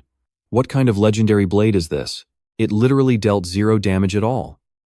That massive tail behind the dragon is completely unharmed after taking a direct hit. Zodiac bursts into mocking laughter. You cannot even scratch my dragon scales. You cannot break Zodiac's defense. You pathetic trash. I really gave you way too much credit. Right at that exact moment, coming from the long-range comms, get this wild twist. Xia Lian suddenly says, "We forgot. Night Roaming Ghost is shy around strangers." Hearing that ridiculously late explanation, Lin Jie scowls in pure annoyance. Why mention something so important just now? He quickly senses the totally weird vibe coming right off the blade. The spirit inside this inherited weapon is incredibly picky. If the blade does not accept its user, there is absolutely no way to unlock its full potential. Lin Jie looks serious as he asks about the activation requirement. What exactly gets me acknowledged? She calmly replies back to him, "You must prove you have survived a real life or death trial." He instantly flashes back to countless insane missions he cleared in the game. I have seen a lot of weird conditions, but when it comes to facing death, Lin Jie smirks with absolute, undeniable confidence. In the middle of an intense, stressful battle, I am literally the peak. Watching those deadly flames gather again, he goes on maximum high alert. Trust me, Dragon Breath Sweep is hitting again. Stick with me, you and I are about to watch Lin Jie dodge an absolute ocean of dragonfire. Moving fast through the scorching flames, he actually starts shifting his path straight toward the beast. Lin Jie locks his eyes right on Zodiac's thick neck, calculating his exact move. His ultimate target? Just 3 inches up the dragon's giant neck. Spotting that one special scale catching the light, he instantly confirms it. That is the legendary reverse scale. Closing the gap, Lin Jie swings the Night Roaming Ghost Blade with everything he has and screams, "Slash!" Sensing the deadly threat, the massive dragon fiercely flaps its wings and blasts backward to dodge the hit. Zodiac immediately lets out a cold, mocking laugh. Naive human, do you honestly think a pathetic move like that could ever hurt me? Missing the strike, he quickly hits the ground, regains his balance on the battlefield, and looks up at the beast hovering high above. Lin Jie frowns in pure frustration. He completely forgot this boss can fly. Right after, he activates a new skill. Grip strength boosted. Down below, Xia Lian's face drops in sheer panic as she yells. Before it was fine, but this is the lethal Dragon Breath dive attack. With the gear you have on right now, there is 0 chance you block that. But Lin Jie stays terrifyingly calm, gripping the Night Roaming Ghost even tighter in his hands. Now pay attention, this is where it gets wild. If this blade only accepts the fearless. Fire gathers in Zodiac's jaws, signaling a devastating new attack is about to drop. The corners of his mouth slowly curl up, fully confident even in this absolute nightmare scenario. If that is true, then the legendary blade here is definitely about to be worshipped like an actual god. Lin Jie's eyes slowly turn dead cold. He fiercely charges upward with pure killer intent. Because I am the god of war returning from hell. Right at that exact second, the robotic system voice rings out. Hidden skill unlocked. Defense destruction is active. Without a single second of hesitation, he stomps the ground hard and launches straight at the massive beast. Watching this, she is absolutely stunned to the core. What? How could he release that much raw power in such a short time? Feeling this insane, abnormal pressure from her ally, even Zodiac starts feeling a real sense of creeping danger. This tiny, pathetic little human is actually making a legendary dragon feel threatened? It instantly lets out a furious, deafening roar. You filthy, base human. What kind of power is this? Zodiac's glowing golden eyes burn with pure killing intent as it furiously roars out. I will personally make you die in the most agonizing pain imaginable. You will regret your massive disrespect here today, you mortal. You and I both know his mind stays terrifyingly sharp, analyzing everything. This blade skill is absolutely perfect right now. If I take this dragon on in close combat, risking my life for one max power strike, then I can actually defeat it. The massive beast immediately laughs with pure absolute contempt. You finally made a truly foolish choice up here. You completely ignorant and pathetic little player. Flapping its giant wings high in the sky, Zodiac looks down with a cold stare. Now that you have jumped straight into the air, you gave up your only chance to dodge. You literally threw your own life away. The mid-air zone is packed with killing intent, yet his eyes maintain that absolute, terrifying calmness. It is true. Just one tiny mistake in this massive aerial jump would be more than enough to send him straight down to hell. Feeling its scorching breath rushing right at him, Lin Jie silently calculates the exact perfect angle. The razor-thin line between life and death will be decided in just a few milliseconds. Inside his heart, there is not a single drop of hesitation or fear. But for me, I can absolutely pull this off flawlessly, without a single drop of hesitation. Almost like a pure obsession, Lin Jie quietly channels his entire unbreakable will into one strike. Finally, trusting the blade in his hands, both his hands grip tight. So what do you and I make of this? Searing breath, burning skin, and every ounce of condensed willpower unleashed right now. Stick with me here. Seeing this tiny human charge without fear, Zodiac unleashes a blood-curdling roar. Die, you absolute trash. But looking straight at death, our guy's eyes never waver once. Because living in this totally chaotic world, there is only one truth he believes in. Now watch closely. This is the only thing he would ever bet his life on. Suspended in fiery midair, a fiercely determined smirk suddenly flashes across Lin Jie's face. This is the ultimate gamble. Right as their blades finally clash, his self-belief is absolutely unbreakable. You and I know how this ends. For him, anything less than victory is completely impossible.